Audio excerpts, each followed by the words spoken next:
जी नमस्कार, स्वागत आप सभी का अध्ययन मंत्र के YouTube चैनल पर। हम रोहित वैद्वान हैं, आप हैशटैग बच्चा पार्टी कुल मिलाकर अध्ययन मंत्रा। स्वागत आप सभी का अध्ययन मंत्रा पर। तो कैसे हैं आप सभी? मेरी तरफ से राम राम, मेरी भी राम राम ले लो भाई।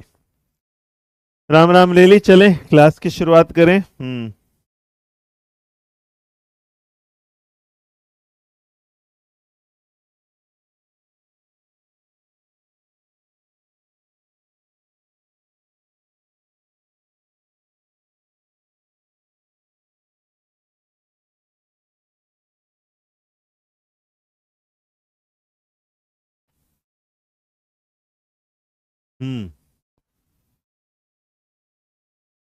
डन। चलो, तो आज की क्लास की शुरुआत करेंगे। आ जाओ फटाफट देख लेते हैं।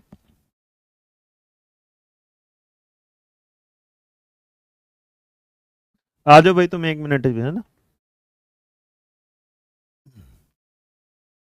हम्म।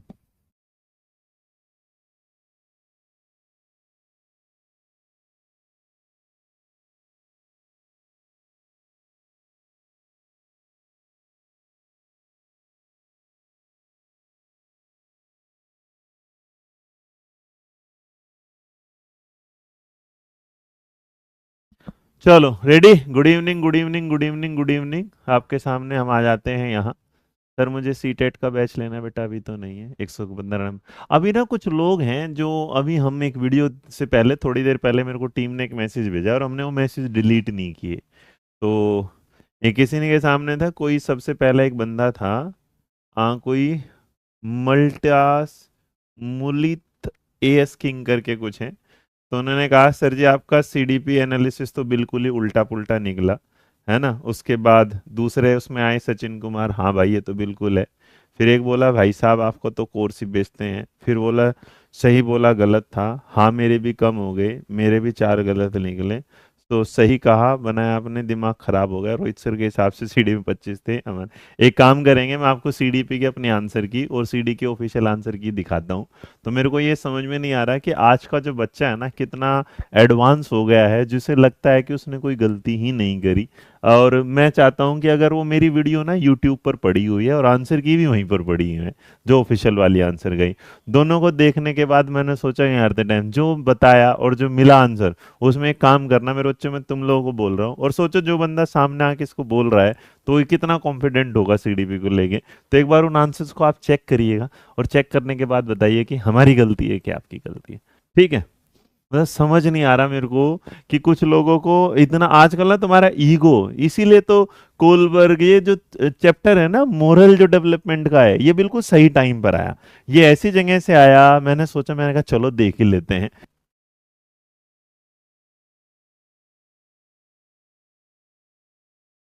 ठीक है। चलो। हाँ। अब क्या होगा कि कहाँ से हमारे तरीके से बेटा गलत नहीं है, ऊपर नीचे हुए ना आप लोग, यही तो मैं चाहता हूँ।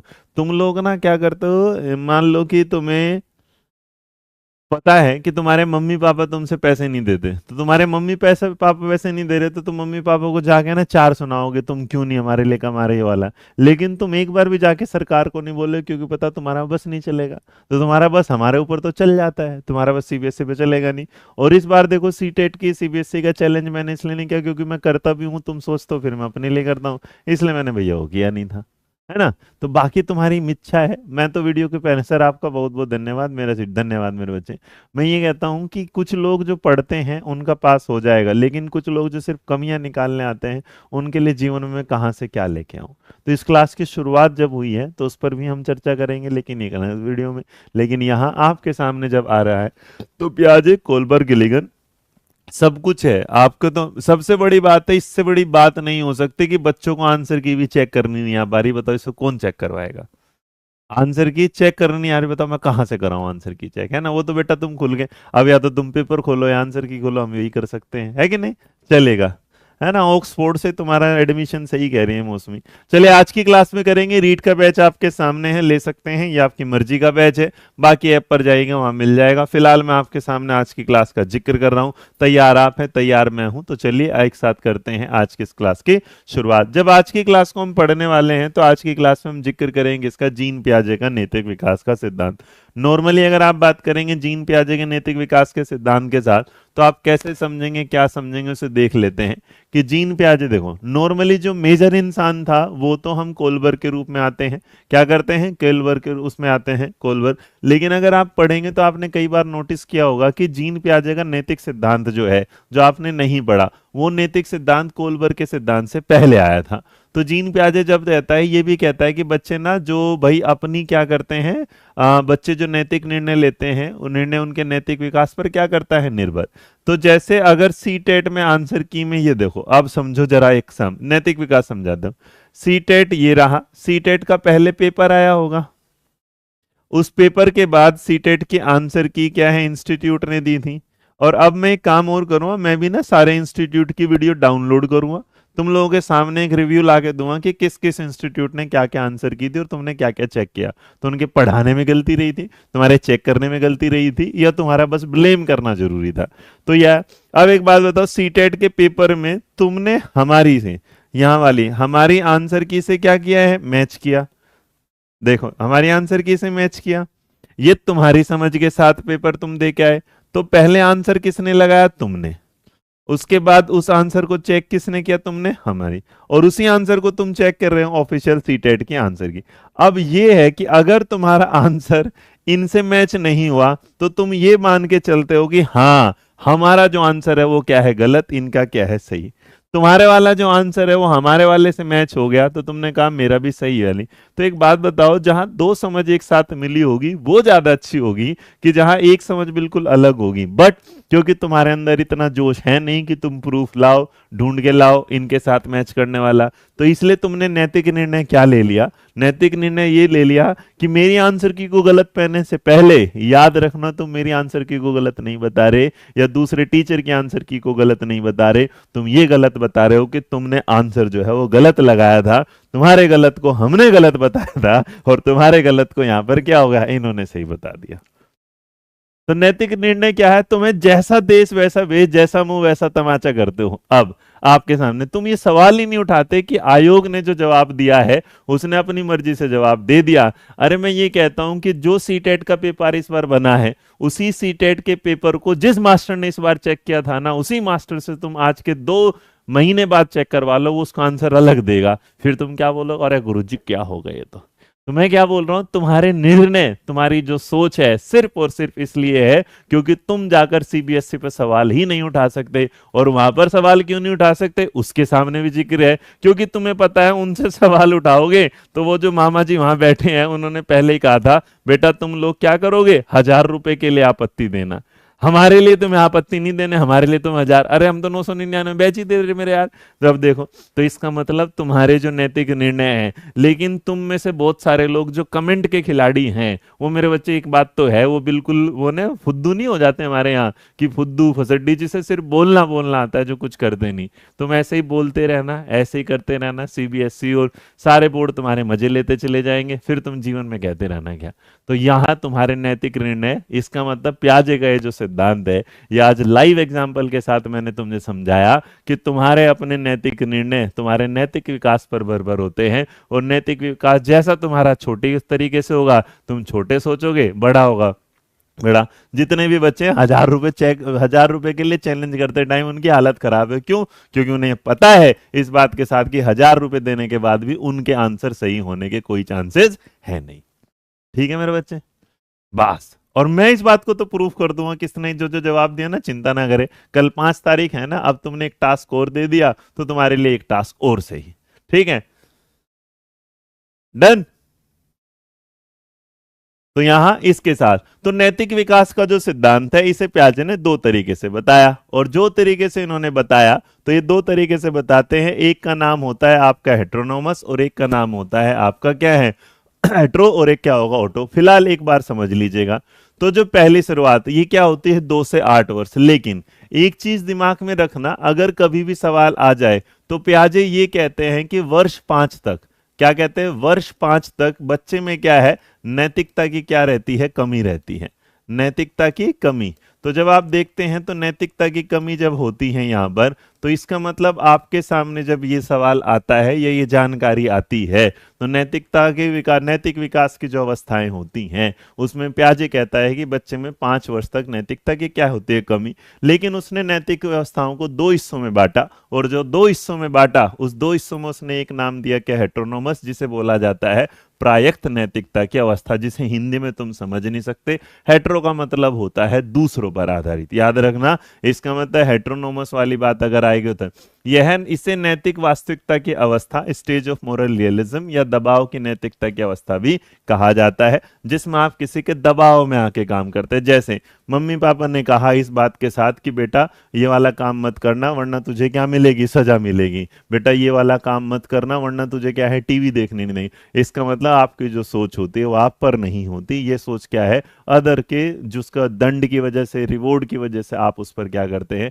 कोई काम अपनी मर्जी से नहीं, दूसरों के दंड की वजह से क्या है, करते हैं या नहीं करते हैं। इस अवस्था में बच्चे को जो नैतिक नियम जो संप्रत्य विकसित करते हैं वह निरपेक्ष, अपरिवर्तनशील तथा क्या होते हैं, दृढ़ होते हैं। इसलिए सवाल का जो जवाब आपके सामने आएगा वो बस एक बात याद रखना, हेटेरोनोमस क्या होगा, अदर्स पर होगा, और जो ऑटोनोमस होगा, ऑटो का मतलब होता है अपना, जैसे ऑटोक्रेटिक होता है ना, आपने वर्ड सुना भी होगा। तो दूसरी तरफ आपके सामने जो आता है हेटेरोनोमस के बाद हमारी जो दूसरी स्टेज आती है, उस दूसरी स्टेज को जब हम बोलते हैं उसको हम बोलते हैं आपके सामने क्या है, ऑटोनोमस। और ऑटो का मतलब जहां पर तुम अपने हैं, ये देखो, इस अवस्था समान अंत्यक्रिया की अवस्था है, क्योंकि इस अवस्था में बालक अपने सगे साथियों के साथ अंत्यक्रिया करता है। इस अवस्था के साथ बालक सर्वव्यापी न्याय और विश्वास नहीं करता, उसका मानना होता है कि नियम में परिवर्तन क्या है, किया जा सकता है। ऑटोनोमस, बस इसको अगर नॉर्मल समझोगे तो एक ही बात समझना, हेट्रो क्या होगा, अदर्स की वजह से होगा, ऑटो क्या होगा, अपने आप से होगा। जिस तरीके से तुमने एक वर्ड सुना होगा ऑटोबायोग्राफी, तो ऑटोबायोग्राफी क्या होती है, जब आप उसे अपने लिए या आपके द्वारा क्या है, लिखी जाती है। ठीक है, अब इस वाली बात के साथ ही बस इसमें दो ही याद रखना, पियाजे की परिस्थिति कितने बताती हैं, दो। पियाजे की नैतिक अवस्थाएं कितनी है, दो। एक क्या कहलाएगी मेरे बच्चे, हेटेरोनोमस, और एक क्या कहलाएगा, ऑटोनोमस। अब ऑटोनोमस जो होगा नॉर्मली उसे हमने बता दिया क्या है, 10 से ऊपर भी लिखा जा सकता है, 10 से क्या 9 से 11 के बीच में भी लिखा जा सकता है, उसकी कोई टेंशन ना लेना। बस याद रखना अगर कोई बात करेगा तो नैतिकता की अगर कमी होगी, तो याद रखना बच्चे में नैतिकता की अगर कमी होगी, तो नैतिकता की कमी आती है बच्चे में, जहां पर आपके सामने आएगा तो नैतिकता की कमी आती है बच्चे में, कहां से कहां तक आती है, यहां पर नैतिकता की कमी आती है बच्चे में क्या है, 5 वर्ष तक। ये पियाजे बोलता है, इसी बात को फिर कोलबर्ग भी आगे। नॉर्मली अगर कोई हेटेरोनोमस पूछेगा तो इसकी अवस्था होती है 2 से 8 की, और अगर फिर ऑटोनोमस होगा तो इसे आप 8+ भी बोल सकते हो, बहुत सारी किताबें से 9+ बोलती हैं, तो इसका कोई इशू नहीं होता। चलिए पहला सवाल आपके सामने है, ये रहा सवाल number 1, who among the following first give the theory of moral development, कि मोरल डेवलपमेंट थ्योरी का जो सिद्धांत है वो सबसे पहले किसने दिया, बताइएगा। हम्म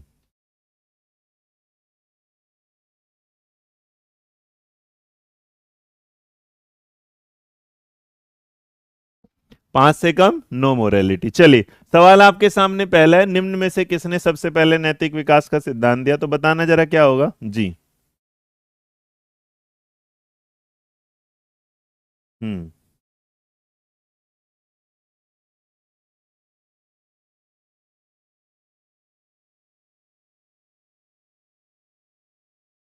हम्म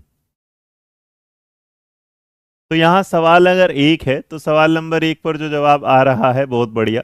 तो पहले अगर बात करोगे तो याद रखना इसे किसने जवाब दिया है, जीन पियाजे।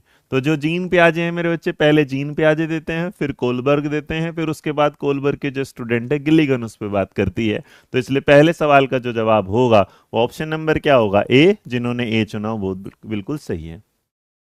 जीन पियाजे ने नैतिक विकास की कितनी अवस्थाएं बताई हैं, फटाफट बताओ। जीन पियाजे द्वारा नैतिक विकास की कितनी अवस्थाएं बताई गई हैं, फटाफट बताइए जी।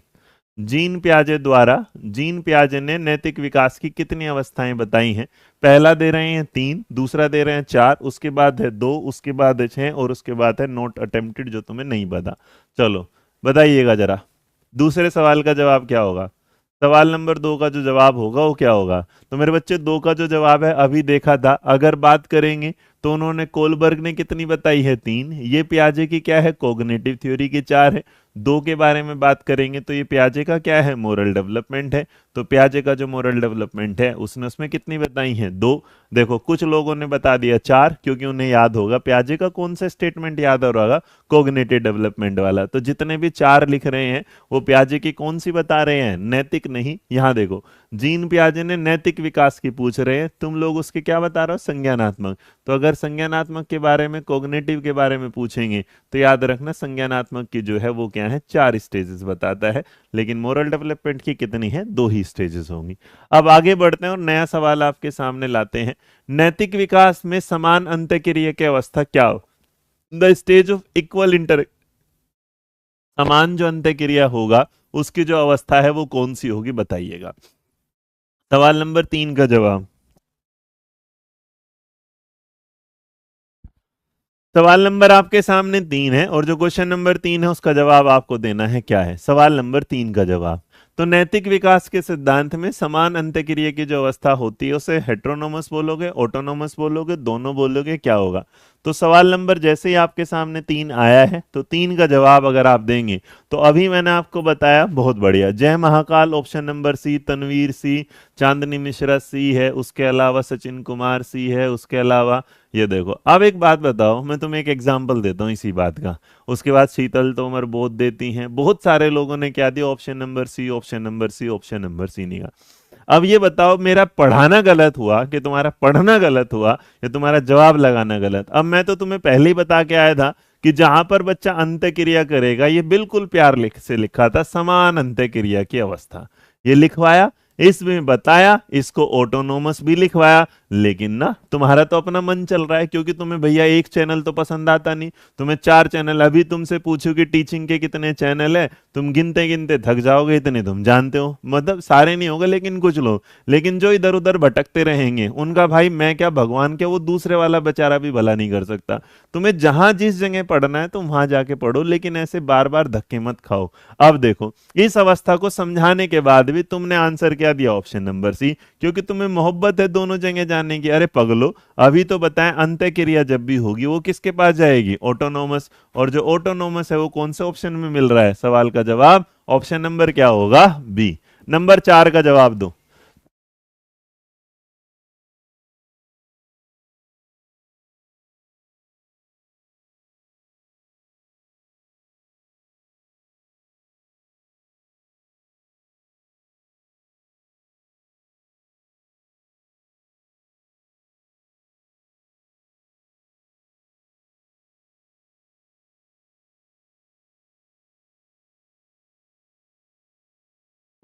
चलो, नंबर आपने 4 की तरफ चल रहे हैं। सवाल नंबर 4, पियाजे के अनुसार सहयोग की नैतिकता का विकास किससे। अब देखो सहयोग जो है, अब आप एक दूसरे को जो कोऑपरेट करेंगे, एक दूसरे की जो मदद करेंगे, वहां पर नंबर 4 पूछा है। सवाल नंबर 4 का अगर जवाब देखेंगे तो नंबर 4 में आपने क्या जवाब दिया है, 4 का जवाब आप दे रहे हैं option number A B C D में, ये रहा 4 का जवाब। बताओ, तो आपसे कोऑपरेट करना सीखेंगे कब, अब देखो दिमाग लगाओगे तो हमें ये पता था कि 15 तो हमने जिक्र नहीं किया था, है ना, एज लेस देन 6 में मोरालिटी का कोई मतलब नहीं था, बाय द 8 जो था वो एक था, तो इसका मतलब एट द 10 ईयर है। अभी यही तो बताया था कि पहले वाला जो हेट्रो वाला था वो कितना था आपके सामने, 2 से 8। अगर याद भी ना रहे, एक बात बताओ, एक तो एच है और एक क्या है, ए है।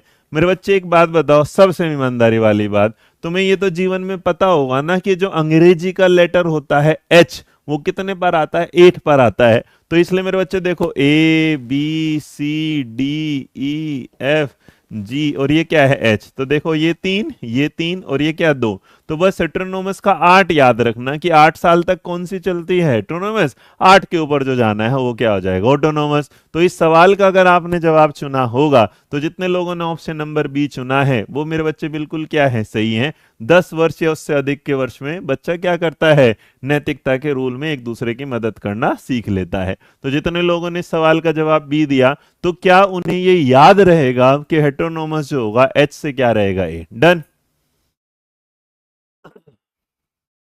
डन भाई। नेक्स्ट आओ, जीन पियाजे के नैतिक विकास पर लिखित पुस्तक का नाम क्या है। ये एकदम नया सवाल है, बताओ, फिर उसके बाद में जाएंगे। 5 से कम अभी सिखाया था, 5 से जो कम होगा उसमें मोरालिटी देखने को नहीं मिलेगी।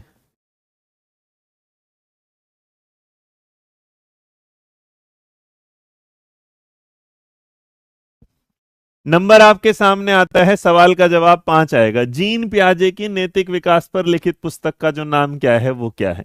अब दिमाग लगाने वाला इसमें से थोड़ा सा तुक्का लगाना है और थोड़ा सा कॉमन सेंस लगाना है, सवाल का जवाब आपको मिल जाएगा। जैसे आप नंबर 5 को देखेंगे तो नंबर 5 आपके सामने होगा। मेरे बच्चे ये देखो क्या लिखा है, मेजर जजमेंट। ये क्या है, मोरल जस्टिफिकेशन। ये क्या है, माइनर। देखो मेजर और माइनर चीज तो कुछ होती नहीं। अब देखो इसमें है जस्टिफिकेशन और इसमें क्या है, जजमेंट। तो मेरे बच्चे हम तो हमेशा क्या पढ़ते हैं, मोरल जजमेंट। जस्टिफिकेशन का तो कोई मतलब नहीं। देखो अब जो कुछ बच्चों ने ऐसा है जिसमें लगाया होगा यहाँ पर क्या है, दिमाग कम। और अगर दिमाग कम लगाया होगा तो इसका मतलब वहीं पर क्या कर जाए, गड़बड़। तो सवाल का जो जवाब होगा वो क्या होगा, moral judgement of a child जो है वो उनके द्वारा लिखी पुस्तक का क्या है, नाम है। डन, चलेगा। नया नंबर आपके सामने आता है 6। पियाजे का मानना है कि स्वायत्त बच्चों की सामाजिक समझ निम्नलिखित माध्यमों से आती है।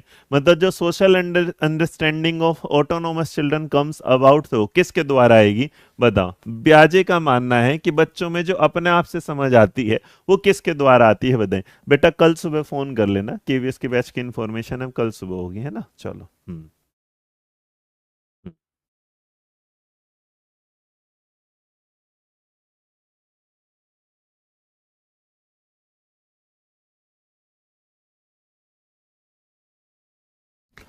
हाँ, तो आपने अगर इस सवाल पे जवाब नंबर 6 पे दिया तो 6 पे आपका थोड़ा सा दिमाग इधर उधर घूमेगा, लेकिन बहुत बढ़िया जिन्होंने जवाब लगाया।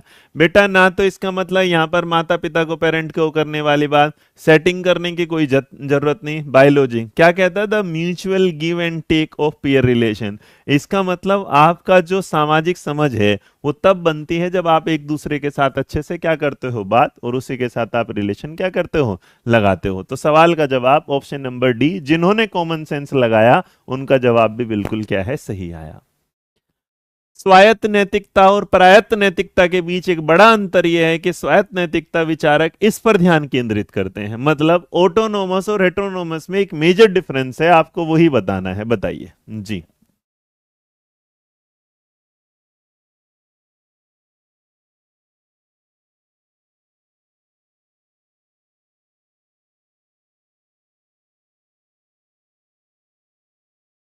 हम्म। चलो, अब आपने अगर इस सवाल के साथ चलते हैं मेरे बच्चे, वो भी नैतिकता भी है ना समझ के साथ आती है। नैतिकता जब होगी सोसाइटी में, मोरालिटी किसके लिए दिखाते हैं, अपने लिए नहीं दिखाते, किसके लिए दिखाते हैं, सोसाइटी में। तो नंबर 7 आपके सामने है, सवाल नंबर 7 का आपको जवाब देना है। व्यवहार के परिणाम है, नियम तोड़ने वाले व्यक्ति के इरादे हैं, किसी विशिष्ट व्यवहार में उन्हें कैसा महसूस होता है, या नैतिक व्यवहार से मिलने वाले पुरस्कारों से होगा। तो नंबर 7 अगर आपने दिया होगा तो सवाल नंबर 7 का आपको जवाब देना है, बताइएगा।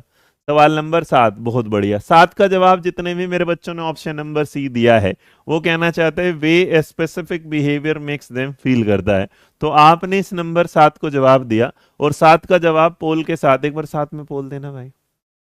सवाल नंबर 7 का पोल दे रहा हूं, जरा बताना। क्वेश्चन नंबर 7 का पोल देखो जरा।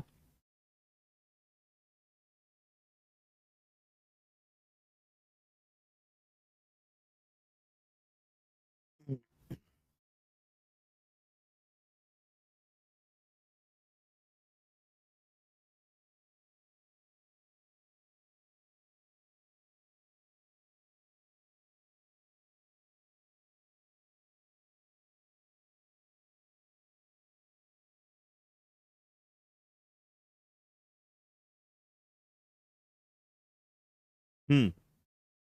चलिए, आपने पोल में क्या जवाब दिया है, ऑप्शन नंबर क्या है, सी दे रहे हैं, बहुत बढ़िया। आप लोगों में से जितने भी लोगों ने इस सवाल का जवाब दिया है, अब देखो आपके सामने। अरे पगलो, एक बात बताओ, इतना सिंपल सा आंसर था। आपने कहा कि आपके बिहेवियर में जो व्यवहार के परिणाम हैं, एक टाइम ऐसा होता है जो बेसिक जो ध्यान करते हैं। देखो क्या लिखा था कि ऑटोनोमस जो मोरल थिंकर करते हैं फोकस वो अपने व्यवहार के परिणामों पर। भैया ऐसा है, हमें अगर जरूरत होगी तो किसी से बात करेंगे, जरूरत नहीं है तो किसी से बात नहीं करेंगे। आपने क्या कर दिया, इस सवाल के साथ अधिकतर लोगों ने जवाब क्या दिया है किसी विशिष्ट व्यवहार में उन्हें कैसा महसूस होता है, इस पर ऑटोनोमस होता है। अरे ऑटोनोमस थी स्वायत्तता कि मेरा जो व्यवहार होगा अब मेरे परिणामों पर आधारित होगा, जैसा मैं सोचूं वैसा। इसी चीज को अगर आप ध्यान से पढ़ लेते हैं, मास्टर जी गलत नहीं पढ़ाते मेरे बच्चा, तुम जो पढ़ते हो ना वहां पर होगा। इसकी पहली लाइन पर हमने कहा था कि जीन पियाजे के अनुसार बच्चे जो नैतिक निर्णय लेते हैं वह उनके क्या होता है, नैतिक विकास पर क्या करता है, आधारित। और मेरे बच्चे ऑटोनोमस में यहां पर लिखा था, क्या लिखा था कि जो भी क्या होगा समान अंतःक्रिया की अवस्था में, क्योंकि इस अवस्था में बालक अपने सगे साथियों संगी साथियों के साथ अंतःक्रिया करता है, इस अवस्था के साथ बालक सर्वव्यापी न्याय में विश्वास नहीं रखता और उसका मानना नियमों के क्या है, परिवर्तन पर किया जाता है। इसका मतलब जो भी परिणाम आएगा उस पर वो अपने आप को देख लेगा या उसी हिसाब से अपना वो क्या करेगा काम। तो जितने लोगों ने ऑप्शन नंबर सी लिखा था सवाल नंबर का, तो 6 वाले का जवाब, 7 वाले का जवाब ऑप्शन नंबर ए है। आपने लिखा कुछ और है, वो क्या हो जाएगा, गलत। नेक्स्ट, आपके सामने Matt is 10 year old who likes to play soccer during recess. मतलब मेट जो है वो 10 साल का बच्चा है, छुट्टी के दौरान उसे फुटबॉल खेलना पसंद है। एक दिन एक दोस्त उसे खेल के बारे में कुछ अलग नियम सिखाता है, जिसे जो मेट है वो स्वीकार कर लेता है। अब नए नियम नए तरीके से फुटबॉल खेलता है। मेट जो है नैतिक विकास की किस अवस्था में आपको दिखाई दे रहा है? नंबर 8 का आपको जवाब देना है, बिल्कुल एकदम नया। सवाल नंबर आपके सामने 8 आया है, बताइए क्या होगा इस सवाल का जवाब जी। नंबर 8 को अगर देखेंगे, कितने साल का बच्चा है, 10 साल का। और अगर 10 साल का बच्चा होगा तो तुम्हें थोड़ा सा कॉमन सेंस लगाना है। सवाल समझ में आए ना समझ में आए, उम्र तो याद आ जाएगी। और अगर उम्र एज याद आ जाएगी तो मेरे बच्चे हम तो जानते हैं अभी एच से, इसका मतलब एच जो था वो कहाँ तक था, 8 तक था। ये बच्चा कहाँ है, 10 का है। और अगर 10 वाली बात पर होगा तो इसका मतलब इसको क्या बोला जाएगा, ऑटोनोमस। सवाल का जवाब ऑप्शन नंबर क्या होगा, सी। जिन्होंने सी चुना वो एकदम क्या है, सही है। बाकी सब अब ये बताओ, तुम्हें ये कॉन्सेप्ट जो था बेसिक समझ में आया कि समझ में नहीं आया, कि ऑटोनोमस और एटोनोमस से रिलेटेड सवाल समझ में आए, हाँ या ना? 10 साल का है तो सीधी सी बात है कहां पर पहुंच जाएगा जी, डन। चलिए नेक्स्ट बढ़ते हैं आपके सामने नंबर 9। जीन पियाजे द्वारा दिए गए नैतिक विकास चरण विषम लैंगिक पारस्परिकता के लिए आयु वर्ग क्या है? तो आपको देखा हेट्रोनोमी, अब देखो वर्ड निकल के आ गया हेट्रोनोमी। तो अगर आप नंबर 9 के साथ जाओगे तो बताओ जरा सवाल का जवाब क्या होगा। हेट्रोनोमी अगर आ गया तो सवाल का जवाब क्या दोगे जी? सवाल आपसे यहाँ पूछ रहा है कि जीन पियाजे द्वारा दिए गए नैतिक विकास का चरण जो है विषम लैंगिक पारस्परिकता के लिए आयु वर्ग क्या होगा? 0 से 15 होगा, 13 से 18 होगा, 5 से 8 वर्ष होगा, या 9 से क्या होगा, 13 वर्ष होगा। तो बताइए सवाल नंबर 9 का जो जवाब होगा वो क्या होगा? क्वेश्चन नंबर 9 का जवाब।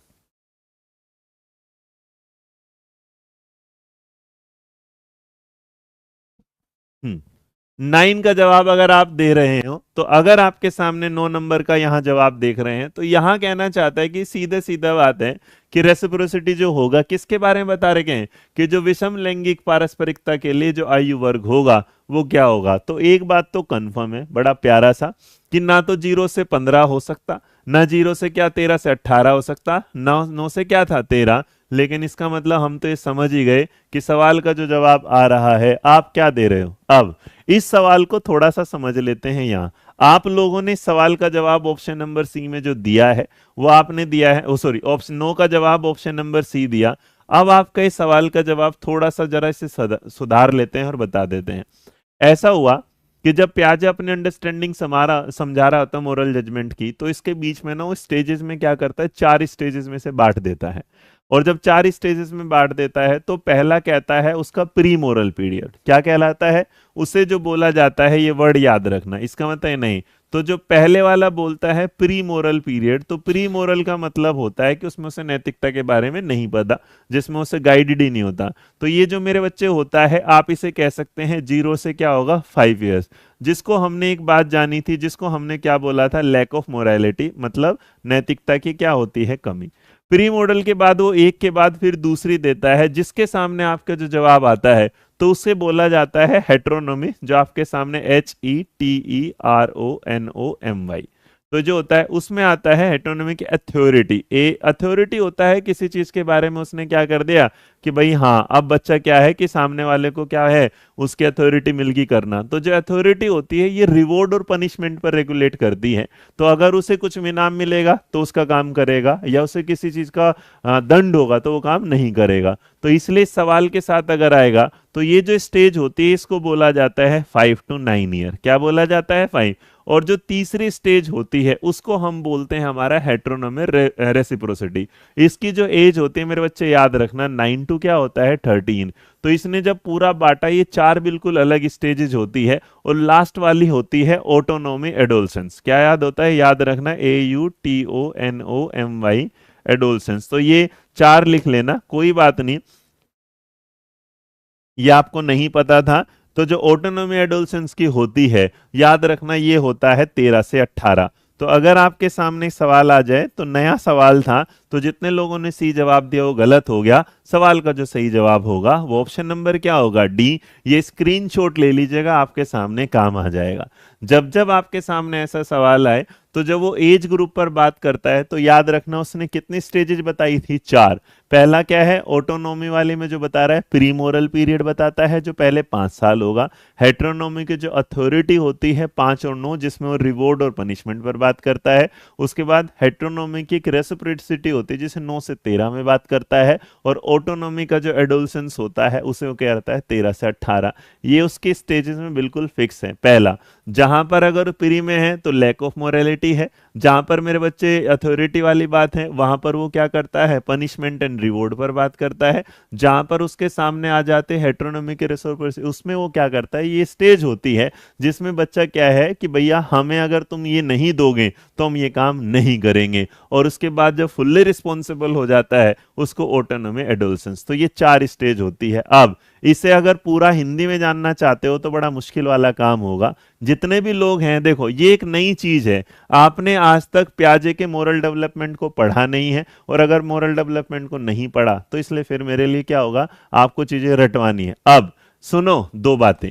अगर आप देखेंगे तो ये आपका जो वर्ड है ये क्या है? हेटेरोनोमी रेसिप्रोसिटी है। ये वर्ड हेटेरोनोमस या ऑटोनोमस नहीं है। तो दोनों बातें याद रखना। अभी तक आप जो बार बार पढ़ते आ रहे हो वो देखो दोनों वर्ड क्या है, एक है हेटेरोनोमस और एक क्या है? ऑटोनोमस। इसके आगे क्या लिखा है? मोरालिटी। लेकिन जो चार स्टेजेस हैं आपको इसको हमेशा क्या रखना है याद। एग्जाम में ये तब आता है जब तुम्हारा वक्त खराब होगा। अगर तुम्हारा वक्त खराब होगा तो ऐसा कोई ना कोई सवाल आपके सामने आएगा ही आएगा। तो इसका स्क्रीनशॉट ले लीजिएगा। तो अगर कोई पूछेगा कि उसके अनुसार वो चार स्टेजेस क्या हैं तो इसे हिंदी में जब बोलोगे तो पहला पूर्व नैतिक काल, दूसरा क्या है? नैतिक यथार्थवाद। अगर आप इसे हिंदी में भी लिखना चाहते हो तो मेरे बच्चे अथॉरिटी वालों को हिंदी में बोला जाता है नैतिक यथार्थवाद। यथार्थवाद। अब देखो तीसरे वाले को क्या बोला जाएगा? विषम लैंगिक पारस्परिकता। और उसके बाद जो लास्ट वाला होगा स्वायत्तता किशोरावस्था। भाई ऑटोनॉमी के क्या है? तो मुझे लगता नहीं कि आप हिंदी में इतना समझ पाओगे, तो जितना था इतना ही समझ लो। डन? समझ में आ गई बात? तो चार स्टेजेस होंगी। पहली क्या होगी? पूर्व नैतिक काल जो पहले 5 वर्ष चलेगा। नैतिक यथार्थवाद जो 5 से 9 चलेगा। उसके बाद नैतिक क्या? सापेक्षवाद या विषम लैंगिक जो चलेगा उसे बोलेगा 9 से 13। और किशोरावस्था जो होगा वो क्या? 13 से 18। ठीक है, आगे बढ़ू। नेक्स्ट, रिया कक्षा पिकनिक करने हेतु ऋषभ से सहमत नहीं है। वह सोचती है कि बहुमत के अनुकूलन बनाने के लिए नियमों का संशोधन किया जा सकता है। यह सहपाठी विरोध पियाजे के अनुसार निम्न में से किससे संबंधित होगा? आगे आपके सामने, बताओ जरा क्या होगा। जी, साइड हो गया मेरे बच्चे। हम्म, डन भाई?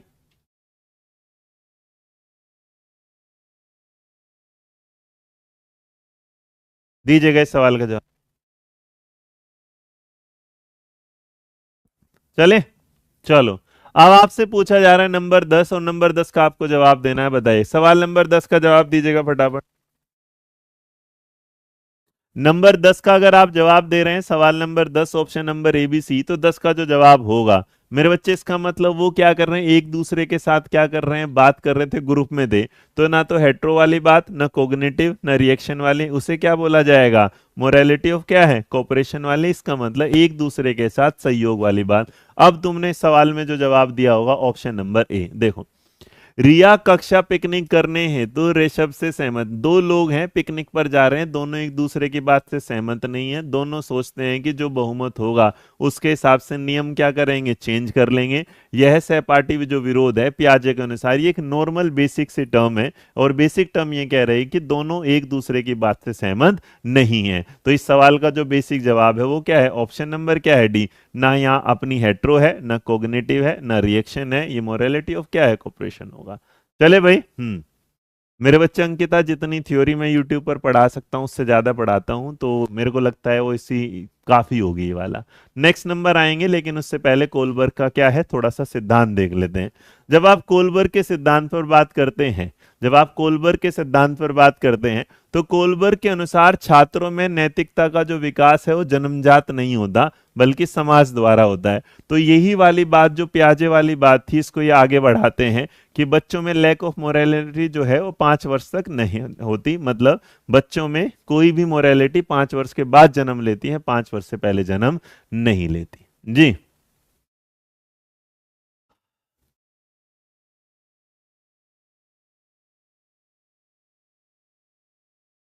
चले आगे। अब इसके बाद इन्होंने, आप लोग इससे बड़े वाकिफ हैं कि जो कोलबर्ग साहब हैं वो हमारे सामने क्या देते हैं, 3 लेवल बोलते हैं। 3 लेवल में वो क्या करते हैं, इसे 6 स्टेजेस में क्या कर देते हैं, कन्वर्ट कर देते हैं। तो 3 लेवल और ये क्या है, इसका मतलब ये कहना चाहते हैं एक हायरार्किकल तरीके में से होता है। जैसे जैसे आपकी उम्र बढ़ती जाती है आपके जीवन के अनुभव भी क्या है, बढ़ते चले जाते हैं, लेकिन ये चीज तुम्हारे जीवन में मुझे नहीं लगती। जैसे अब मैं बताता हूं, आपके कुछ लोग इस क्लास में जब पढ़ रहे हैं तो उनमें मोरालिटी, ऑब्वियस सी बात है, सारे लोग 18 साल से तो क्या है, बड़े हैं, लेकिन उन्हें ये समझाना मेरा बार बार कि मेरे बच्चे पढ़ लो, ये हंसी मजाक नहीं। देखो संजय भाई कैसे बात कर रहे हो, दूसरा तिवारी जी राम राम, उसके बाद होगा तुमसे कोई पर्सनल बात करनी है, सर जी प्लीज रिप्लाई कर दीजिएगा, सर जी वीडियो का डाउनलोड का ऑप्शन दे दो। मेरे बच्चे मैं किसी को ना हटाता। लक्की भाई एसवी भाई हैं हमारे। कोलबर क्या है, वन ऑफ द बकवास एंड बोरिंग थ्योरी है, श्रेया कहती हैं। उसके बाद वरुण तिवारी राम राम कहते हैं। एक कह रहा सर जी राधे राधे कहता है। कोलबर्ग तो सर जी कोकोनट जैसे लगते हैं। अब ये बताओ, ये जो संज्ञान जो तुम्हारे मैसेज हैं, मैं आपकी क्लास की क्या है, बच्ची हूँ, ओके। सीडीपी का बेस्ट टीचर है, ओके। उसके बाद हे भगवान है, ओके, है ना, रीट में 90 पास होंगे, ओ हो। तो तुम ये देखो तुम्हारी मोरालिटी कहाँ होगा, है ना। तो सर जी ये क्लास तो डिस्टर्ब करने आते हैं, गुरुजी आपके चरण कहाँ हैं, आपको दंडवत प्रणाम करना चाहता हूँ। तो आप ये सोचो, अगर तुम ये कहते हो कि सर जी बहुत जरूरी मैसेज कर रही हूँ मैं, पढ़ लो, तो बताओ इन मैसेज को पढ़ के तुम्हारे जीवन में और मेरे जीवन में क्या अंतर आ जाएगा भाई, है।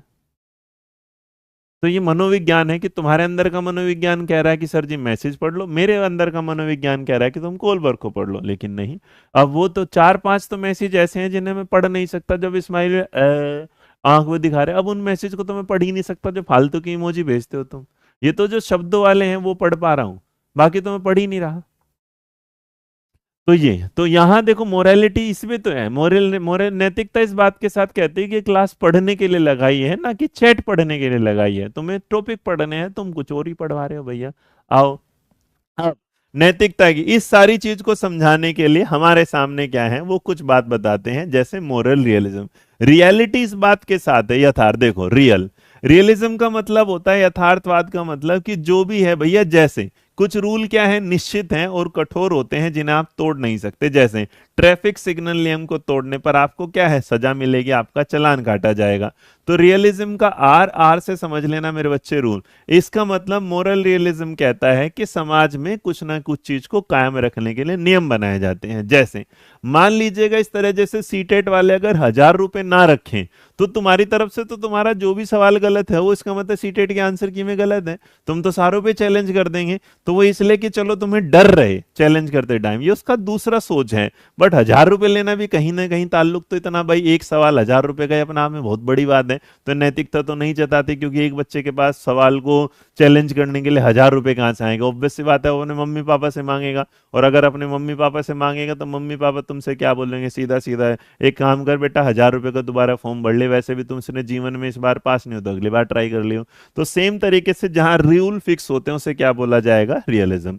दूसरी तरफ एक वर्ड आता है जिसको आप बोलते हैं, जब हमने कोऑपरेट करना। अब देखो समाज में क्या होता है, जब आपका इरादा सही होता है और आपका इरादा सही है, आप नियम क्या है? तोड़ सकते हैं। जैसे एम्बुलेंस को गुजरने की अनुमति देकर ट्रैफिक सिग्नल का नियम तोड़ना। तो कई बार ऐसा होता है जब आपके पीछे एम्बुलेंस चलती रहती है तो आप क्या करते हो? रेड लाइट को तोड़ देते हो या उसके साइड में निकल जाते हो। या आपके एम्बुलेंस में मान लीजिएगा आपके घर में कोई, परिवार में आपकी गाड़ी में कोई है और वो आपको लेके जाना है, एम्बुलेंस तो है नहीं, आप सिग्नल तब तोड़ देते हो। तो इसका मतलब जब आप नियम तोड़ते हैं लेकिन दूसरों को नुकसान नहीं पहुंचाते, इसको बोला जाता है मोरल का कॉपरेशन करना। तीसरा जो होता है वो होता है डिलेमा, दिल में माँ या डिलेमा यार। नैतिक दुविधा वो होती है जब आप दो चीजों में कंफ्यूज रहते हैं। जैसे जब मैं इस क्लास को लेने आता हूं तो मैं हमेशा कंफ्यूजन में रहता हूं, यहाँ दो, कि एक क्लास में बच्चा वो है जो पढ़ने वाला आया है और एक बच्चा वो है जो टाइम पास करने वाला आया है। तो जब मैं किसी दिन अगर टाइम पास वालों के ज्यादा मैसेज पढ़ लेता हूं तो मेरे अंदर आता है, रोहित क्या कर रहा है, फालतू में अपना टाइम पास कर रहा है इन्हें पढ़ा के, इससे बड़े क्लास को क्या कर दे, बंद कर दे। लेकिन जब मैं देखता हूं कि बहुत सारे लोग जो, जिन्हें जरूरत है, जो नीड है, उन्हें लग रहा है कि हाँ हमें पढ़ना है, तो इस टाइम मेरे दिमाग में दो कन्फ्लिक्ट आ रहे हैं। तो जैसे ये दो कन्फ्लिक्ट आ रहे हैं, क्या करूं या ना करूं, इसका मतलब ये क्या है? मोरल डिलेमा है। लेकिन मैं ये सोच के चलता हूं जो टाइम पास करने वाले हैं वो मेरे कहने से सुधर थोड़े ना जाएंगे, लेकिन हाँ मेरे पढ़ाने से जो पढ़ने वाले हैं उनके ज्ञान में थोड़ा बहुत क्या होगा, चीजें ऐड हो जाएगी। तो जब मैं फैसला ले लेता हूं, इसको बोला जाता है मोरल रीजनिंग, REASO। तो इसका मतलब जब आप सही और गलत में फैसला ले लेते हैं उसको मोरल रीजनिंग बोला जाता है। और जब आप किसी ऐसे फैसले में फंसे रहते हैं, क्या करें या ना करें, उसको मोरल डिलेमा बोला जाता है। तो इसलिए मेरे बच्चे, आपके सामने डिलेमा क्या होगा? कंफ्यूजन होगा, और जो रीजनिंग होगा वो आपका क्या होगा? जजमेंट होगा। तो चारों बातें समझ में आई, हाँ या ना? चारों बातें समझ में आई, यस और नो? तो इसका मतलब जब आप कंफ्यूज हैं तो तब आप किस प्रोसेस में जा रहे हैं? तब आप जा रहे हैं किसमें? मोरल के डिलेमा में। लेकिन जब आप फैसला ले लेंगे तो क्या होगा? आपके सामने मोरल। अभी जैसे आप में से बहुत सारे लोग जो सी टेट के आंसर की के साथ हैं, उन्हें लग रहा है कि उनका जो आंसर है वो क्या है? सही है। उसे उसको क्या कर देना चाहिए? चैलेंज करना चाहिए।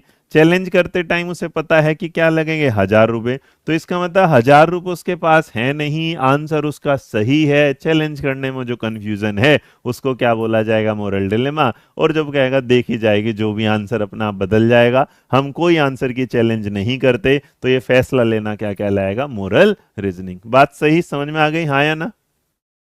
चलिए, इतनी जानकारी के बाद आपके किसी को समझ में ना आया हो बेटा? आराध्या पंडित कहते हैं मुझे समझ में नहीं आया, ठीक है। आराध्या बेटा एक काम कर, तुम्हारे घर में ना मम्मी से पूछ के 10-12 हज़ार रुपए पड़े होंगे। तो जो 10-12 हज़ार रुपए पड़े होंगे ना, वो अगर पड़े हैं तो मतलब, और एक काम कर दे, वो ना मुझे ला के दे दे, या मैं एक बार पेटीएम नंबर देता हूँ, मुझे कर दे। तो जब ये वाली बात आएगी ना कि मेरे को पैसे भेजने होंगे, अभी तेरा दिमाग सब समझना शुरू हो जाएगा, क्योंकि पैसे हैं, और पैसे क्यों भेज दूं सर जी मैं आपको? है, आपसे कोर्स लूं तो बात अलग है, ऐसे फ्री में क्यों दे दूंगी? तो बेटा मोरल रियलिज्म कहता है कि मेरा अपना पैसा है, ये सच है कि वो मेरा ही है, तो मैं किसी को क्यों दे दूं? तो इसका मतलब ये सच वाली बात हुई। दूसरा कोऑपरेट, तुमने सोचा सर जी थोड़े से गरीब से हैं, चलो सर जी को अपने 10,000 में से 5,000 में दे देती हूँ। तो इसका मतलब आपका भी नुकसान नहीं हुआ, मेरा भी नुकसान नहीं हुआ, ये आपने मेरे साथ मोरल कोऑपरेशन कर दिया। उसके बाद तुम्हें लगा कि सर जी को ये 5,000 रुपए देने से बढ़िया एक काम करती हूँ, सर जी को 5,000 ना दे के एक बढ़िया सा सूट खरीद लेती हूँ। फिर लेकिन तुझे मेरी गरीब सी शक्ल दिख जाती है कि सर जी बड़े गरीब से दिख रहे हैं, इनको क्या करते हैं, 5,000 दे देता हूँ। दिमाग में वो चल रहा है, नहीं सूट ले लेते, सूट ले लेते हो, 5,000 देते हो तो सूट लेते हो। तो जब कई सारे सवाल घूम रहे हैं, क्या करूं या ना करूं, उसको बोला जाता है मोरल डिलेमा। अब उसके बाद तूने एक बार कहा कि सर जी ये तो बात, सूट तो मैं बाद में ले लूंगी, देखा जाएगा, तुम मेरे 5,000 रुपए रखो। तो तूने जो मेरे को 5,000 रुपए दे दिए, वो मेरा बच्चा क्या होगा? मोरल क्या होगा? रीजनिंग। अब मेरे बच्चे समझ में आया, हाँ या ना? अब इसके बाद जीवन में ना, तो मैं गरीब, तूने मुझे 5,000 रुपए दिए, उसके लिए मैं बहुत बहुत तेरा जीवन भर कृतज्ञ रहने वाला हूँ। आगे समझ में? अब बता बेटा, समझ में आया कि नहीं समझ में आया? और अगर कभी अभी भी किसी को समझ में नहीं आया तो बेटा मेरे जीवन में मोरल डिलेमा नहीं, मेरी मोरल रीजनिंग कहती है इससे ज्यादा समझा मत रोहित, क्योंकि सामने वाले को अब भी समझ में नहीं आया। इससे ज्यादा लाइव एग्जाम्पल, रियल एग्जाम्पल मैं दे नहीं सकता। आगे भाई समझ में? आगे बढ़ जाए, चलिए। इतने जीवन की जानकारी के बाद आपके सामने जब बात आई तो उसने फिर क्या किया, कोलबर्ग बोला कि अब ये है मेरे सामने तीन तो क्या है लेवल है, और छह मैं क्या देता हूँ, इस स्टेजेस देता हूँ। तो तीन लेवल और छह स्टेजेस के बारे में जब वो बात करते हैं तो वो आपके सामने इस तरह आती है। तो छह चरण में अब जो तीन लेवल है मेरे बच्चे वो क्या क्या होते हैं आप सारे जानते हैं। आप जो तीन लेवल देखेंगे तो हमारे सामने उन्हें मैं सवालों से समझाऊंगा आज। क्या आप जानते हैं कौन कौन से लेवल होते हैं? एक होता है प्री कन्वेंशनल, प्री कन्वेंशनल, जिसको हिंदी में जो बोला जाता है उसको बोला जाता है पूर्व पारंपरागत। पूर्व परम परंपरागत ही बोलेंगे ना, परंपरागत। ठीक है। तीसरे और दूसरे वाला जो होता है उसको बोला जाता है कन्वेंशनल,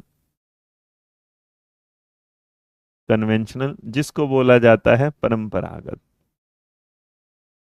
ठीक है, रूढ़िगत भी कुछ लोग बोलते हैं। और लास्ट वाला जो होता है उसको बोला जाता है पोस्ट कन्वेंशनल, इसका मतलब उत्तर परंपरागत। इसकी भी दो स्टेज होती हैं, इसकी भी दो स्टेज होती हैं, और इसकी भी कितनी होती है, दो स्टेज होती हैं। डन। तो ये छह स्टेजेस में आपके सामने आता है। इनको आंसर आराम से बताता हूं, एक बड़ी प्यारी सी बात। मेरे बच्चे पनिशमेंट एंड जो आपकी सबसे पहले पनिशमेंट, तो पहले वाला जो स्टेज होता है स्टेज वन, उसमें बस याद रखना आप क्या करते हो, पनिशमेंट की वजह से काम करते हो, जहां पर सजा के डर की वजह से। दूसरा इंस्ट्रूमेंटल जो होता है उसको बोला जाता है टिट फॉर टैट, जैसे को तैसा। टिट फॉर टैट, या आप इसे बोलते हो रिवॉर्ड, इनाम। तुम मेरा काम करोगे तो मैं तुम्हारा काम करूंगा। उसके बाद होता है गुड गर्ल वाला, और गुड क्या होगा, बॉय वाला, समाज के सामने अच्छा अच्छा रहना। लो में कहता है कि आपको पता है कि सोशल जो है समाज जो है उसके क्या है, कुछ लो हैं कुछ नियम है, उसको मानना। और सोशल कॉन्ट्रैक्ट होता है जब कॉन्ट्रैक्ट क्या कर देते हो, तो रूल तोड़ देते हो लेकिन ये किसी को नुकसान नहीं पहुंचाते। और यूनिवर्सल कहता है सबका भला हो, सबका सुख में रहे जीवन, सबका भला, किसी को नुकसान ना पहुंचाना। तो इस तरीके से आप इन छह स्टेजेस में क्या करेंगे, गुजरेंगे। एक चीज और बताता हूं इसकी ट्रिक, तो याद रखना इसकी पी, पी, जी, एस, आई, एस। तो पी का मतलब पहले वाला पनिशमेंट, सजा की वजह से काम। दूसरा प्राइज, इनाम की वजह से काम। तीसरा गुड बॉय, अच्छा बन के दिखाना। चौथा समाज के नियम माना। पांचवा समाज के नियम को अपने हिसाब से इंडिविजुअली तोड़ देना। और लास्ट में समाज के भले के बारे में सोचना। तो जब आप ये सारी चीजें जान ले रहे हैं तो ये हमारी सिक्स स्टेजेस पर बात करते हैं। अब पहला सवाल आपके सामने क्या है, कोलबर्ग ने क्या प्रस्तुत किया था, बताइए जरा। नंबर 11 का जवाब देना है कि कोलबर्ग ने क्या प्रस्तुत किया था, आपको ये जवाब देना है।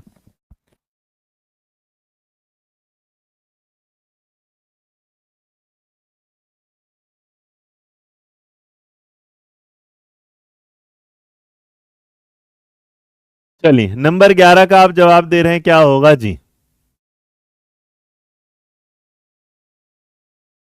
बेटा 90 मार्क्स से चाहिए रीट में, सबको पास करने के लिए क्या है, जनरल कैटेगरी को 90 चाहिए, बाकी को 82 रिजर्वेशन के हिसाब से। तो सवाल का जवाब क्या होगा, द स्टेजेस ऑफ क्या है, मोरल डेवलपमेंट। तो जिन्होंने ऑप्शन नंबर डी चुना वो बिल्कुल क्या है, सही। एक बच्चा कुछ घरेलू कार्य करने के लिए प्रोत्साहन की मांग करता है। कोलबर्ग के नैतिक विकास के चरणों में ये किस कौन सी स्टेज से संबंधित है? मतलब एक बच्चा जब क्या कर रहा है भाई, अपने कुछ घरेलू कार्य करने के लिए प्रोत्साहन कर रहा है या प्रोत्साहन की मांग कर रहा है कि भैया मैं काम करूंगा लेकिन इसके बदले में मुझे कुछ चाहिए। तो अगर इसके बदले मुझे कुछ चाहिए तो वो कौन सी स्टेज को लेके बात कर रहा है? Number 12, option number A B C D. 12 का जवाब अगर आप दे रहे हैं तो 12 का जवाब आप देंगे तो सवाल का जवाब option number A B C D में क्या होगा, चलिए। बहुत बढ़िया। अब आपके सामने इसका एक पोल आ रहा है, भाई एक पोल दे देना, देखना चाहता हूं।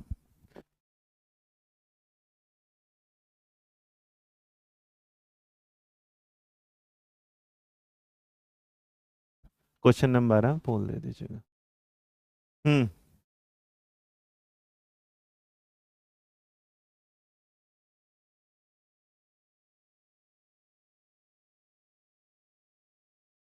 बहुत बढ़िया। नंबर अगर 12 आ रहा है तो कुछ लोगों ने इस सवाल को समझा है, कुछ लोगों ने नहीं समझा। जिन्होंने नहीं समझा मतलब बहुत बढ़िया। नीतीश कुमार मेरा बच्चा बिल्कुल सही बोल रहा है, चेतन कौशिक सही बोल रहा है, उसके अलावा बसंत पीडीएफ ही मांग रहा है, ज्योति मिश्रा बिल्कुल सही है, नैना सोनी बहुत बढ़िया। क्योंकि उसने क्या माना है, प्रोत्साहन, इंसेंटिव, और इंसेंटिव का मतलब मेरे बच्चे क्या है, प्राइज है, या आप इसे कह सकते हैं ये क्या है, रिवॉर्ड है। इसी को हमने जो बोला है वो क्या बोला है, टिट फॉर टैट बोला है। और टिट फॉर टैट या इंस्ट्रूमेंटल जो आएगा वो हमारा कौन सी होगी, स्टेज नंबर 2। तो जितने लोगों ने स्टेज नंबर 2 जवाब दिया है, जो लगभग 73% ने दिया, बिल्कुल क्या है, सही है।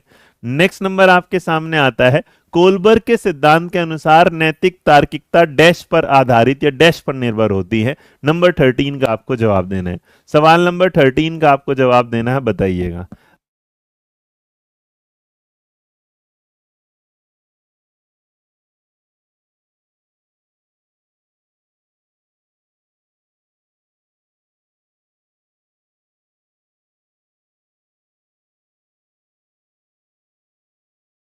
चलो, तो आपने अगर नंबर 13 का जवाब दे रहे हैं, 13 का जवाब देंगे। जितने लोगों ने ध्यान से पढ़ा होगा उनको सबको समझ में आ जाएगी, जितना ध्यान से नहीं पढ़ा उसका कुछ नहीं कर सकता मैं। तो as per Kohlberg theory, moral reasoning जो है वो किस पर डिपेंड करेगी, वो किसी चीज के संदर्भ पर, उसके बाह्य उद्दीपक पर, उसके परीक्षण पर, या विकास के चरण पर। बताओ जरा किस पर आधारित होगी नंबर 13। सीधी सी बात है मेरे, बहुत बढ़िया, शाबाश, पोल बंद कर देना, बहुत बढ़िया। ये क्या करेगा, स्टेज ऑफ क्या है, डेवलपमेंट। कि मोरल रीजनिंग जो होगा वो आपके डेवलपमेंट पर, स्टेज पर, विकास के चरण पर आधारित होगी। जैसे जैसे आप बढ़ते जाएंगे वैसे वैसे मोरल रीजनिंग भी अपने आप बढ़ती चली जाएगी। नैतिक निर्णय का सिद्धांत किसके द्वारा प्रस्तुत किया गया था, कि मोरल जजमेंट की जो थ्योरी है वो नीचे दिए गए 4 ऑप्शन में से किसके द्वारा दी गई है, बताइए। नंबर 14 जी, मोरल जजमेंट का जो सिद्धांत है वो किसके द्वारा दिया गया, नंबर 14 का आपको जवाब देना है, बताएं। सवाल नंबर 14 का जवाब। हम्म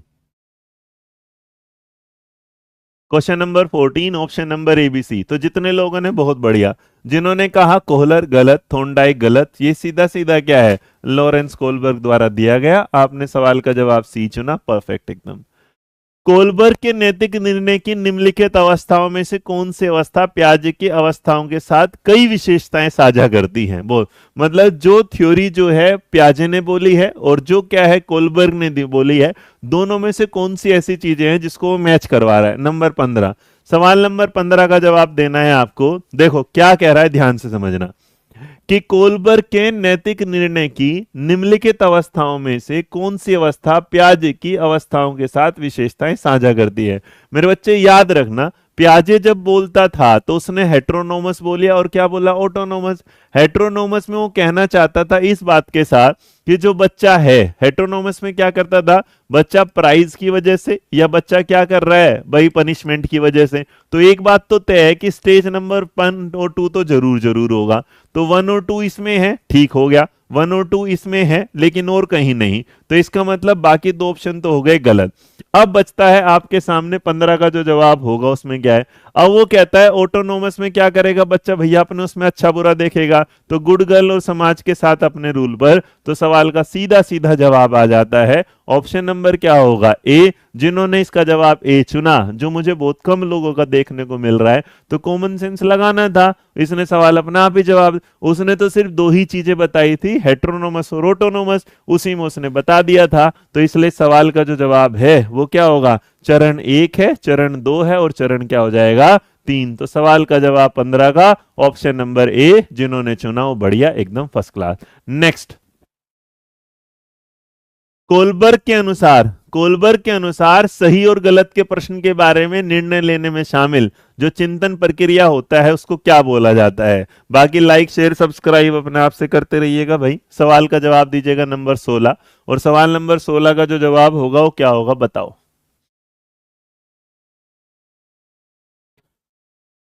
हाँ, हेमलता बेटा उसमें ऑप्शन में अगर जाएगी तो फिर, क्योंकि वो बाद में जाके अपने हिसाब से अपना निर्णय लेता है, तो आप स्टेज नंबर 5 के साथ उसे ले सकते हो, कोई दिक्कत नहीं, बिल्कुल सही बात। चलो, नंबर आपके सामने 16 है फिलहाल, क्योंकि ऑप्शन में बेस्ट ऑप्शन देखना पड़ेगा, वही है।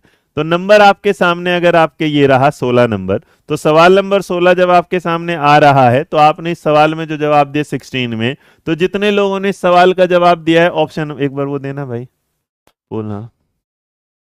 बहुत बढ़िया बेटा।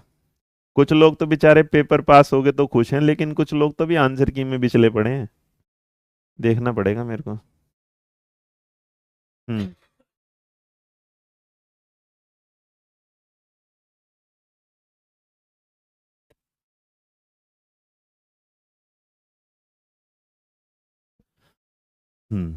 नंबर 16 में जो जवाब दे रहे हैं ऑप्शन नंबर बी बहुत बढ़िया ने। अब देखो, तुम्हें मैं पढ़ाया, तुमने समझ ना आया, या तुम्हें समझ नहीं आना चाहिए था, या तुम्हें समझ आना चाहिए था, या तुम्हें गलत जवाब देना चाहिए था।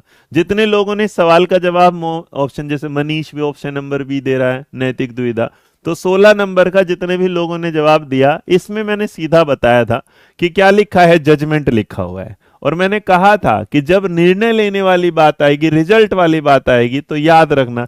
अरे बेटा, डिलेमा तब आएगा जब आपको कंफ्यूजन होगा, लेकिन जब आप फैसला लेंगे उसको क्या बोला जाएगा, मोरल रीजनिंग। और ये मैंने आपको समझाया कि सवाल का जवाब देखो ध्यान से।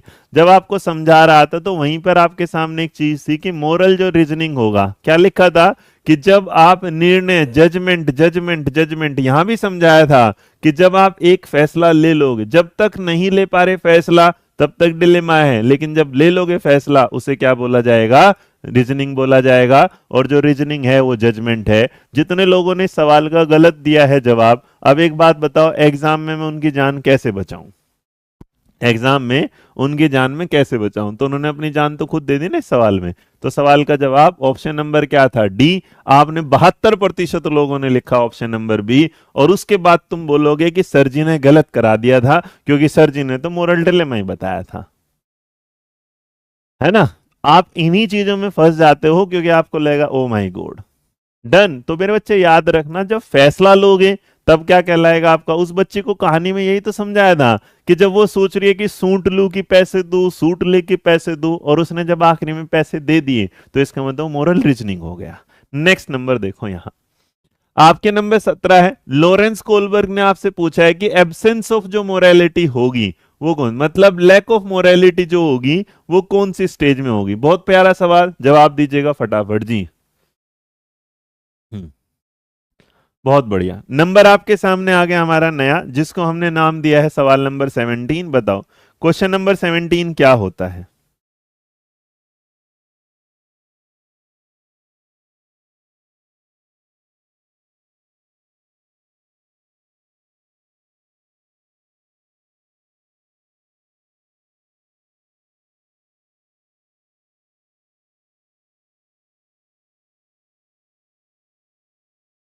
17 में आपने जवाब दिया ऑप्शन नंबर बी, बहुत बढ़िया, क्योंकि इस सवाल का जवाब क्या है, लेवल 1। क्योंकि सबसे छोटा लेवल ही वो था जिसमें बच्चे में क्या होता है, लैक ऑफ मोरालिटी होती है। ऑप्शन नंबर बी बिल्कुल सही।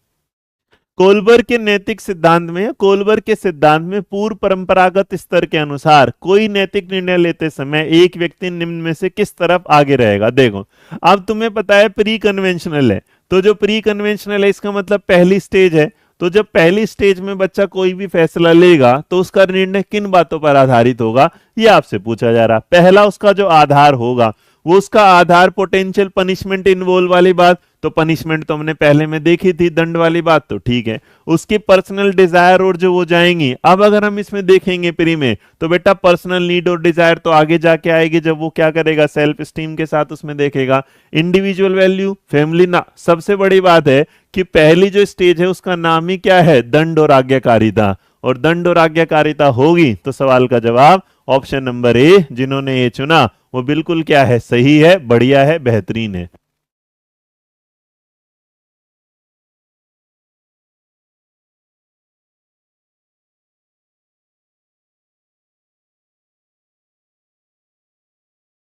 आपने नंबर यहां पर दिया 19 का। आपको बताना है लोरेंस कोलबर्ग द्वारा दी गई एक अवस्था नीचे में से कौन सी है। मतलब कोलबर्ग ने इन चारों ऑप्शन में से किसके बारे में बात की है, बताएं जरा। बताओ। नंबर 19।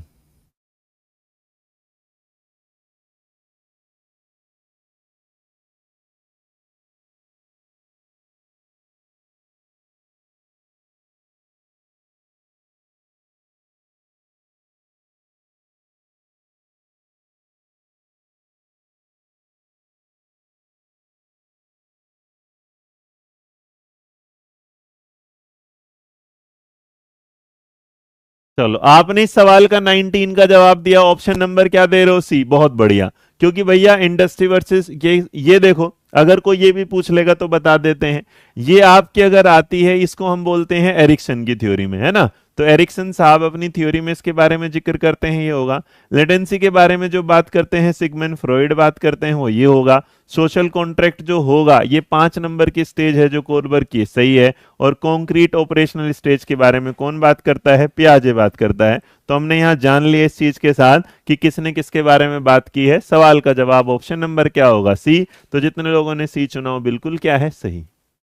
लॉरेंस कोलबर्ग के सिद्धांत के अनुसार किसी कार्य को इसलिए करना क्योंकि दूसरे से स्वीकृति देते हैं किस चरण में आएगा। मतलब मैं ये काम इसलिए कर रहा हूं कि दूसरे कहते हैं हाँ ये बढ़िया काम है, तो ये कौन सी स्टेज में आएगा। नंबर आपके सामने भी, अच्छा पिछले का स्क्रीनशॉट लेना है, ये ले लो। एरिक एरिक्सन है, सिगमंड फ्रॉइड है, उसके बाद आपका जो तीसरा है वो लॉरेंस कोलबर्ग, और चौथा जीन पियाजे के है। नंबर आपके सामने 20 है, सवाल नंबर 20 का जो जवाब आया वो क्या होगा। Question number 20। बताएं नंबर 20 का जवाब।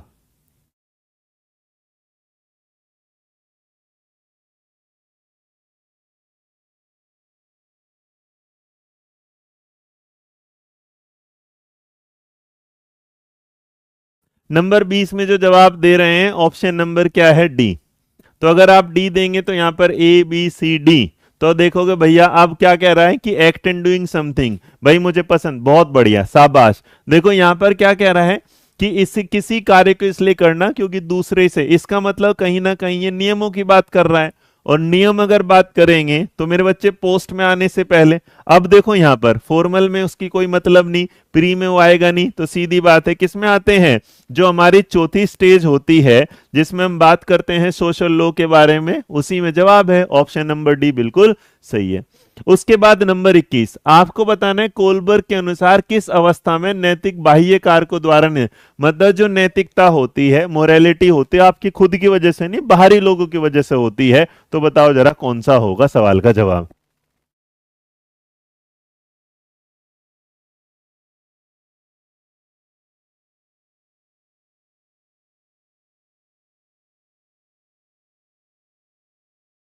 चलिए, नंबर आपके सामने क्वेश्चन नंबर 21 है, और 21 का जो जवाब होगा, बहुत बढ़िया। अब देखो 21 अगर आपके सामने आता है तो आप जब सवाल नंबर 21 पर जाएंगे तो 21 का जो जवाब होगा वो किस में आएगा, प्री कन्वेंशनल लेवल में। अब देखो इसका मतलब मोरालिटी जो है आपकी वजह से नहीं, बाहरी वजह से। काम करोगे, मम्मी पैसे देंगी, दंड देंगी, इनाम देंगी, क्या करेंगे। तो सवाल नंबर 21 का जो जवाब है वो ऑप्शन नंबर क्या है, ए। अब देखो कुछ लोग इसमें देंगे पोस्ट कन्वेंशनल, अरे पगलो, कह रहा है according to Kohlberg at which level morality externally control, मतलब तुम नहीं कंट्रोल करते, बाहर वाले।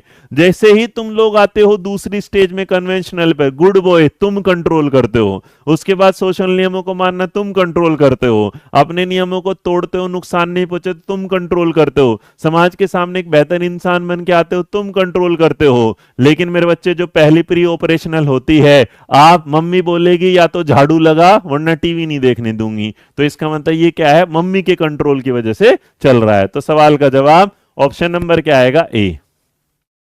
कोलबर्ग के नैतिक विकास के सिद्धांत के अनुसार परस्पर स्वरूप अभिमुखता का निर्णय किस स्तर पर होता है।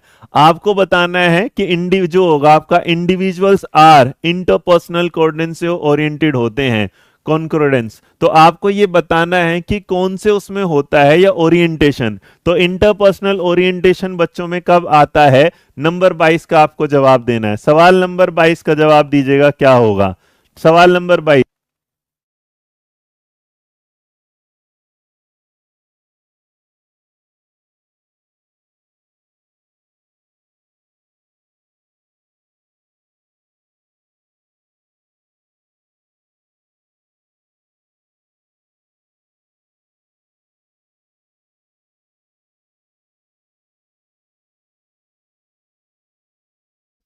चलो 22 का जवाब अगर आप देंगे तो 22 का जवाब option number A B C, बहुत बढ़िया, शाबाश मेरे बच्चे। अब देखो इसने कहा इंटरपर्सनल वाली बात के साथ, तो आपने क्या बोला कि सर जी जो 22 नंबर का जवाब है वो आप क्या लगा दो, कन्वेंशनल मोरल। हाँ, क्योंकि आप ये गोल्डन रूल अपना लेते हैं, और जो गोल्डन रूल में जब जाते हैं तो आप गुड बॉय और क्या चले जाते हैं, गुड गर्ल का कॉन्सेप्ट अपनाते हैं, और साथ साथ में सामाजिक नियमों को भी आप मानना क्या कर देते हैं, पसंद। परफेक्ट एकदम।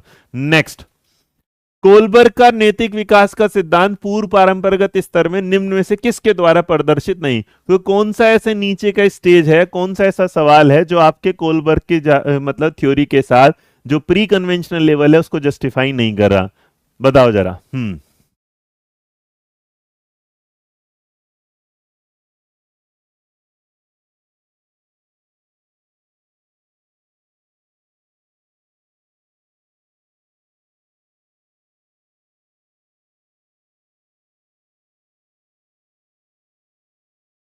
नंबर आपने 23 दिया, सवाल नंबर 23 का जवाब देखते हैं, option number A B C. देखो, प्री कन्वेंशनल लेवल आ रहा है तो इसका मतलब प्री तो पहले वाला होगा। अब पहले वाले में अगर होगा तो मेरे बच्चे ना तो ईगो सेंट्रिक वाली बात है, ऑप्शन नंबर बी हमारा जरूर दिखता है, इंस्ट्रूमेंटल रिलेटिव ये भी दिखता है, उसके बाद अथॉरिटी मेंटेनिंग। और देखो सवाल क्या कहना चाहता है, अरे पगलो ध्यान से देखो सवाल ने क्या बोला, ये देखो कहना चाहता है कोलबर्ग का नैतिक विकास का सिद्धांत पूर्व परंपरागत स्तर पर निम्न में से किसके द्वारा प्रदर्शित नहीं होता, नहीं होता।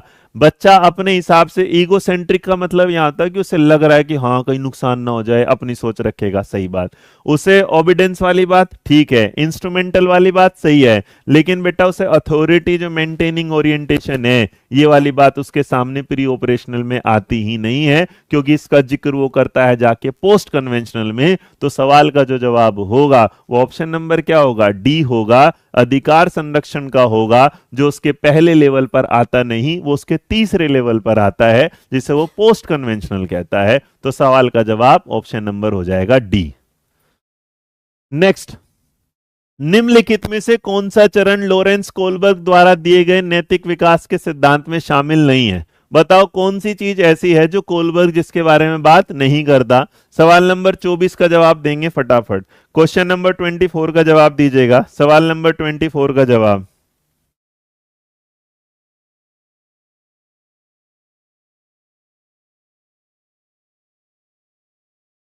अब देखो सवाल नंबर 24 आपके सामने है, और 24 का जवाब आप दे रहे हैं अगर बी, 24 का जवाब अगर आपने दिया है बी तो आप बिल्कुल क्या है, देखो हम ये जानते हैं कन्वेंशनल बाबूजी बोलते हैं, पोस्ट कन्वेंशनल, प्री कन्वेंशनल, लेकिन अनकन्वेंशनल जो है ऐसी कोई स्टेज का जिक्र कभी किया ही नहीं गया। तो सवाल का जवाब ऑप्शन नंबर क्या होगा, B. Next number, which of the following study moral development children. आपको बताना है कि मोरल डेवलपमेंट के बारे में किस किसने अध्ययन किया है, बताओ।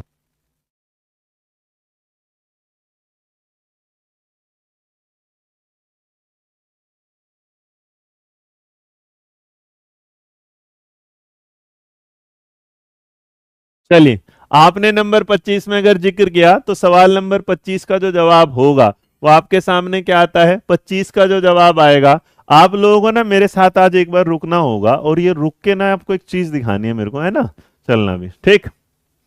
पहले आपको सवाल नंबर 25 का जवाब देना है, बताओ क्वेश्चन नंबर 25 का जवाब। और सवाल नंबर जब आप 25 का जवाब देते हैं तो मेरे बच्चे 25 का जवाब एकदम बढ़िया फर्स्ट क्लास, ऑप्शन नंबर क्या होगा, सी, क्योंकि कोलबर्ग ने भी दिया है और साथ साथ में क्या है, पियाजे ने भी इस सवाल का जवाब दिया है, तो आंसर होगा ऑप्शन नंबर सी। अब आते हैं, हमारा नया सवाल नंबर आएगा 26, कौन सी नैतिक की आदत नहीं है, बताओ, नोट अ मोरल हैबिट, बताना जरा कौन सी मोरल हैबिट नहीं है, बताइए।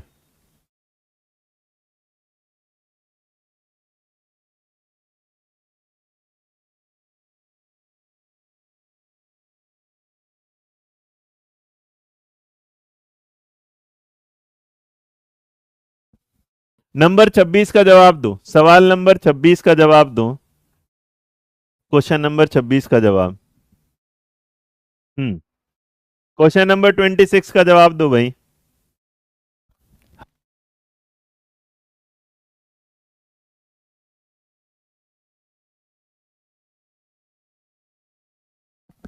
चलो, ये था वो। नंबर आपने दिया नंबर 26 का, और सवाल नंबर 26 का जो जवाब ऑप्शन नंबर जितने भी लोगों ने दिया है, मेरे बच्चे स्पीकिंग ट्रुथ वाली बात सही है, दूसरों को मतलब दया भाव मदद करना सही बात है, लेकिन बेटा करेक्ट जो प्रोनाउंसिएशन होगा उसका किसी भी तरीके से मतलब नहीं होगा, तो सवाल का जवाब ऑप्शन नंबर हो जाएगा सी। तो जितने लोगों ने सी चुना है वो बिल्कुल क्या है, सही है। निम्न में से कौन बालक में नैतिक मूल्य के विकास में महत्वपूर्ण भूमिका निभाता है, बताओ। बच्चे के नैतिक विकास में जो इंपॉर्टेंट पार्ट निभाता है वो कौन है, फटाफट जवाब दीजिएगा। नंबर 27 का, सवाल नंबर 27 का आपको जवाब देना है, क्या होगा सवाल नंबर 27 का आपको जवाब देना है, बताओ।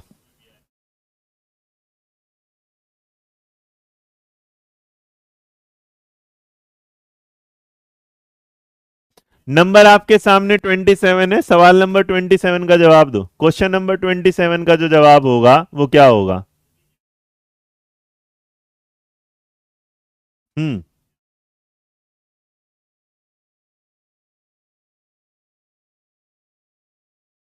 27 का जवाब बहुत सारे लोग दे रहे हैं डी, बिल्कुल सरकारी जवाब। क्योंकि भाई डेवलपमेंट कहाँ होगा, आप प्रेयर उसमें जाओगे, भगवान जी तुम्हें कहते, जैसे आपने आजकल प्रेमानंद महाराज जी को जब सुनते होंगे तो आपको दिमाग में तुरंत ये बात आती होगी, हाँ दूसरों की मदद करनी है, ये सारी चीजों में। उसके बाद प्रॉपर क्या है, सोशलाइजेशन है, उसके बाद इंटेलेक्चुअल है, और सारी की सारी चीजें जो बिल्कुल क्या है, सही। तो ऑप्शन नंबर डी जिन्होंने चुना है वो एकदम क्या है, सही है। नेक्स्ट, छात्रों में नैतिक मूल्य का प्रभावी रूप से विकास किया जा सकता है यदि अध्यापक, मतलब तुम्हारे अंदर मोरल डेवलपमेंट अच्छे से डेवलप किया जा सकता है अगर टीचर इस काम को करे।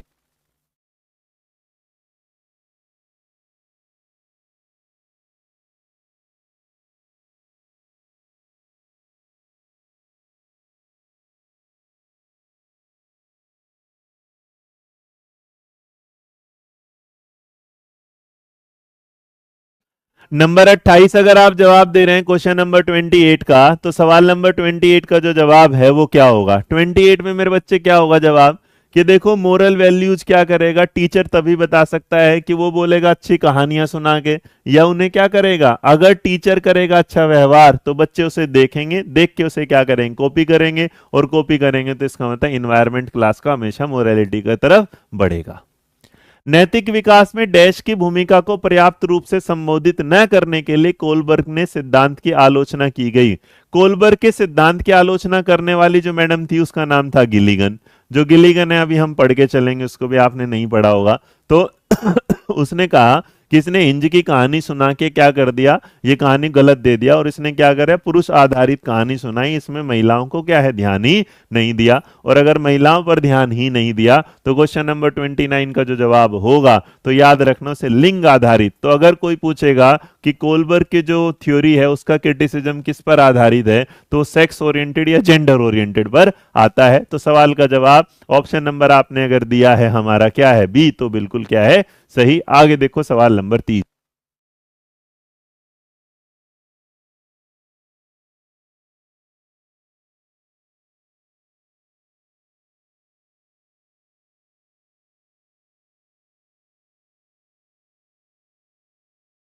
Number 3, the philosophy of moral development पुस्तक किसके द्वारा लिखी गई, स्क्रीनशॉट ले लेना, याद रखोगे हमेशा, ठीक है, क्योंकि डायरेक्ट हमें दिख जा रहा है सवाल नंबर 30 का जवाब।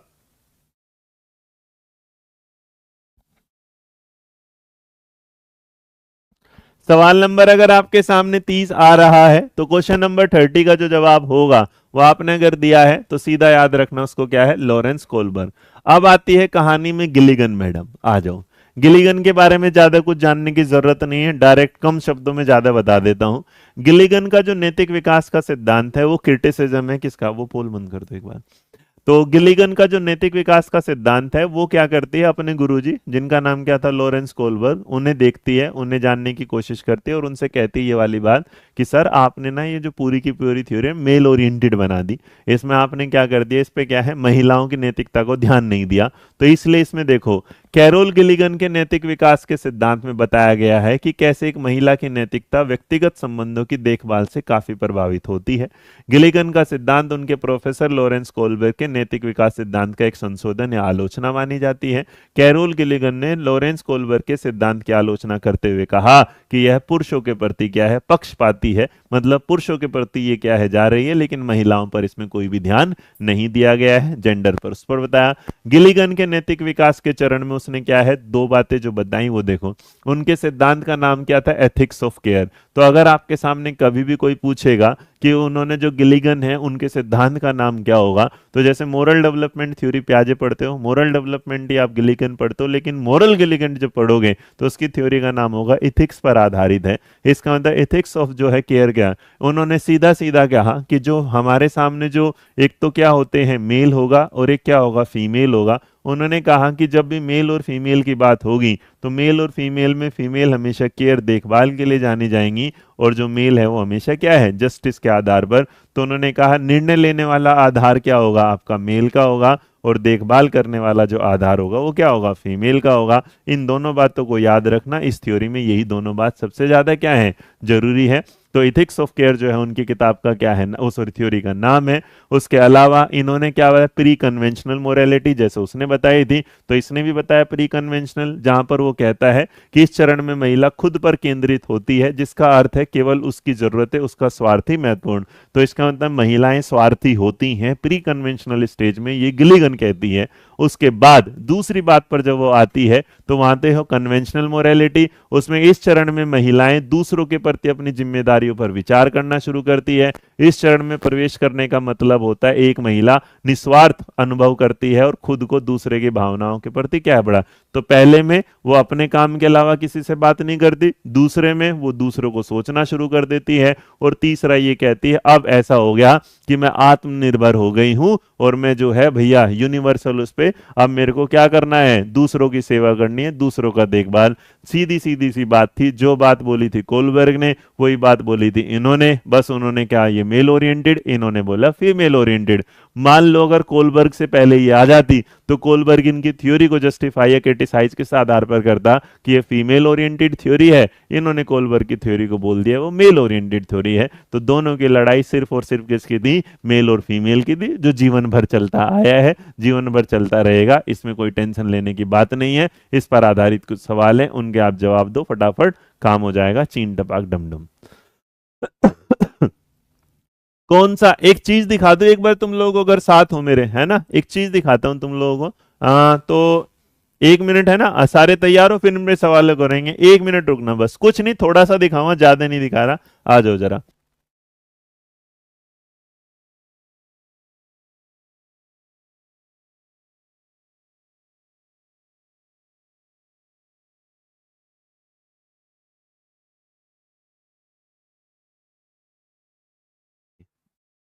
एक बार आपको मसाला दिखाता हूँ, बहुत बढ़िया प्यारा प्यारा वाला, एकदम जिंदा बिंदास एकदम, आ जाओ। ठीक है। एक बार मैं YouTube को थोड़ा सा क्या कर रहा हूँ आप लोगों के लिए, वो हाइड कर रहा हूँ थोड़ा सा करते टाइम, यहाँ आ जाओ। एक बार उसे हाइड करोगे, बस हाइड होने दो, अभी दिखा रहा हूँ एक तमाशा।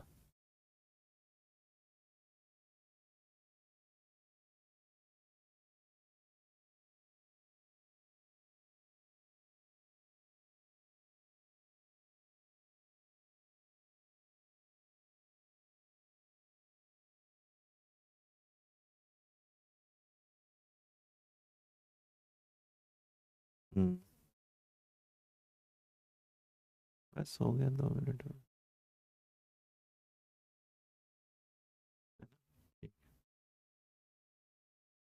और ये क्या है, चल खोल दे बस अब।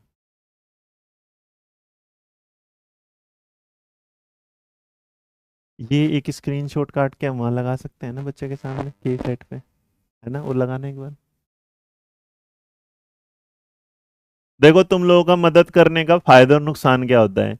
ये इतनी मेल आई मेरे पास, इतनी ज्यादा मेल आई कि चैलेंज चैलेंज चैलेंज करने वाला। और अभी तो मैं एक चीज और दिखाऊंगा, कुछ भाई साहब क्या होगा, एक बार वो राइड करना, 2-3 चीज दिखानी, 1 मिनट और रुको, आज तो मैं कमाल दिखाने वाला हूँ, चिंता ना करना तुम।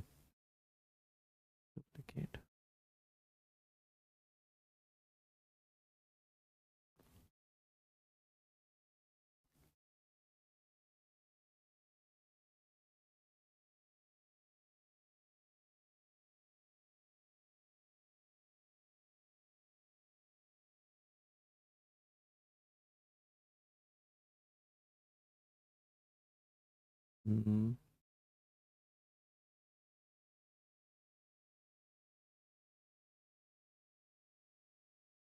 चलो बस रुकना भी एक मिनट।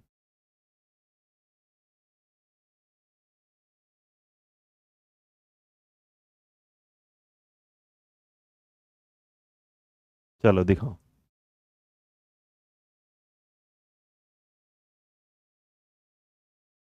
ठीक है। मुझे लगा तुम लोगों ने वो तो करा नहीं होगा ना। ठीक है। चलो आज तुम्हें एक चीज दिखाता हूँ, और ये तुम्हारे लिए इसलिए भी जरूरी है कि क्योंकि तुम्हें थोड़ा सा ना पता होना चाहिए। और पता होना चाहिए कि भाई तुम जहाँ से पढ़ रहे हो वो तुम्हारे काम का है कि तुम्हारे काम का नहीं है। एक देखो, एक बार स्क्रीनशॉट लगाना वो वाला। चलो एक काम करो, आ जाओ फटाफट। ये है वो क्लास जिसमें हमने क्या किया था आज से कुछ दिन पहले, जब सीटेट की आंसर की आई और तुम्हारे सामने ना आंसर की इधर दिखती रहेंगी, उधर की साइड लगाओ।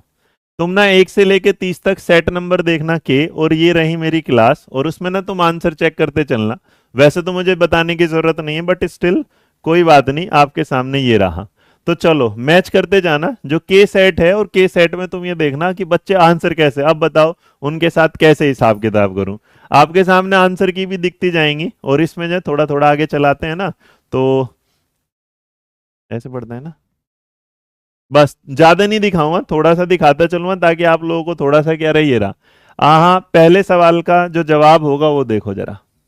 आज मैं तुम्हें सिर्फ इन बच्चों की वजह से, क्योंकि जिन्हें लगता है कि उन्होंने आंसर की, और ये बड़ा वो है, आज के बाद मैं भी आंसर की क्यों ही दूंगा, क्योंकि अगर तुम्हें चेक ही नहीं करना तो मैं क्या कर सकता हूं। चलो, पहले सवाल का मैंने आंसर काटा, और आंसर काटने के बाद तुम्हें मैच करनी है। आज ऑनलाइन पहली बार चेक करवा रहा हूं, ध्यान से देखते जाओ। तो अगर आप देखोगे तो वहां पर जो आंसर है पहले वाला क्या दिखा रहा होगा, उसे चेक करो। मतलब 30 के 30 में से एक भी सवाल गलत नहीं था, ये रहा। जब ऐसा आंसर आया मैंने दोनों को गलत बताया, आंसर क्या लगाया, एक। तो आप उस के सेट में थोड़ा सा और बड़ा कर दो, थोड़ा सा और, बस 30 सवाल दिखा दो, थोड़े से बच्चा देख लेगा ना, ताकि उसे वही दिखता रहे। है ना। अब तुम्हारे गलत सही हुए भाई, वो टोटल गिनो, वो मुझे नहीं गिनना। देखो पहले का सवाल तुम्हारे आंसर की में जो मैंने एक बताया, उन्होंने भी एक बताया। अब देखो दूसरा जो सवाल है, अब दूसरे में भाई मैंने जो बताया वो भी बिल्कुल सही होगा, ये लो। आप मैच करते जाना, दूसरे का भी एक मिलेगा। उसके बाद आगे बढ़ोगे तो आप जब जाओगे तीसरे का जो मैंने बताया, अटेंशन डेफिसिट बाकी समझा के 4, उसका तुम आंसर चेक कर लेना। उसके बाद जब आगे जाओगे तो यहाँ पर नंबर 4, बड़ा हो छोटा हो ये वाला, आप अभी जो पढ़ा रहा था नंबर 4 पे। तो मेरे को ये समझ में नहीं आ रहा कि तुम लोग आंसर चेक कैसे कर रहे हो। है ना। दो चांदनी मिश्रा, दो नंबर प्लस हुए कि दो माइनस हुए। मेरे बच्चे टोटल में जिस पर बात करता हूँ हो रहा है, ये रहा आंसर क्या है। डन। बाकी आपकी समझ है, आंसर की भी वही है, ये रहा आपके सामने आंसर की ऑफिशियल भी आ रखी है, और आपके सामने वीडियो भी आराम से तसल्ली से देख लेना, तुम्हें पता चल जाएगा। बस हटा दो अपना, देख लेंगे बच्चे। तो आप इसे देख लेना, दोनों वीडियो हो जाएंगी, आ जाओ। तो लेकिन मैं उन बच्चों से स्पेशली ये वीडियो कहना चाहता हूँ, इसके पीछे का रीजन ये है, प्लीज एक बार अपने आंसर अच्छे से चेक करिएगा। है ना। हाँ। तो याद रखना कि कभी भी अगर होगा तो जो भी आंसर वो रहा सामने, स्क्रीनशॉट इसलिए दिया ताकि आराम से वीडियो देखो, आराम से उसे पढ़ते रहो। डन। बाकी तुम्हारी मर्जी है, क्योंकि तुम्हें अगर इस बात का ये भी मैं प्रूफ देना चाहता हूं कि अगर किसी ने आपको कहा है कि सीटेट के आंसर की से हमारे आंसर आपके डिफर हैं, तो इसका मतलब 4 आंसर वो हमारे गलत हैं कि सीटेट के गलत हैं, ये आपको फाइंड आउट करना है। ठीक है। 2+ हुआ है, धन्यवाद। चलो आगे आओ। Which philosopher is best known for the work of feminist ethics and ethics of care, चलेगा। नंबर 31, आपने, मैं 100% जानता हूं ये वाली बात, 100 नहीं तो 99% बच्चे को आज से पहले ये पता ही नहीं था कि गिलिगन की जो किताब है, गिलिगन की जो थ्योरी है, वो इथिक्स ऑफ केयर पर है। अगर ये ईमानदारी से अपने आप से पूछना कि क्या तुम्हें सच में ये पता था, मैं हमेशा बेटा तुम्हें एक स्टेप आगे जाके पढ़ाता हूँ।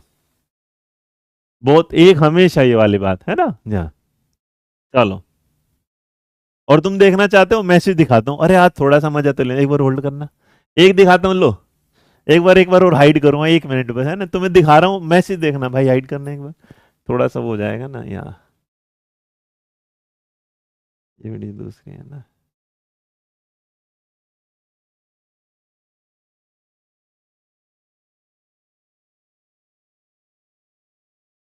ये रही।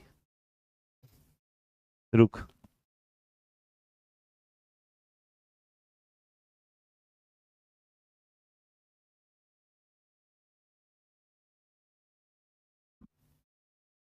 एक तो इतने यूट्यूब चैनल है। देखो एक चीज दिखाता हूं तुम्हें, आज तुम्हारी आंखें खुल जाएगी। हमने डिलीट नहीं करा, हमने कोई मैसेज डिलीट नहीं करा। ये भाई साहब हैं जिन्होंने अपना फोटो ना लगा के किसी का फोटो लगाया, ये रहे। आपका सीडीपी एनालिसिस तो बिल्कुल ही उल्टा पुल्टा निकला।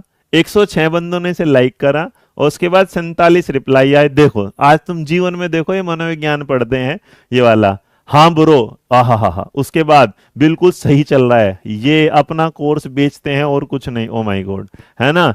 सही बोला गलत था, हाँ मेरे भी कम हो गए, मेरे भी 4 गलत निकले, पेपर 1 पेपर 2 एक तो है ना।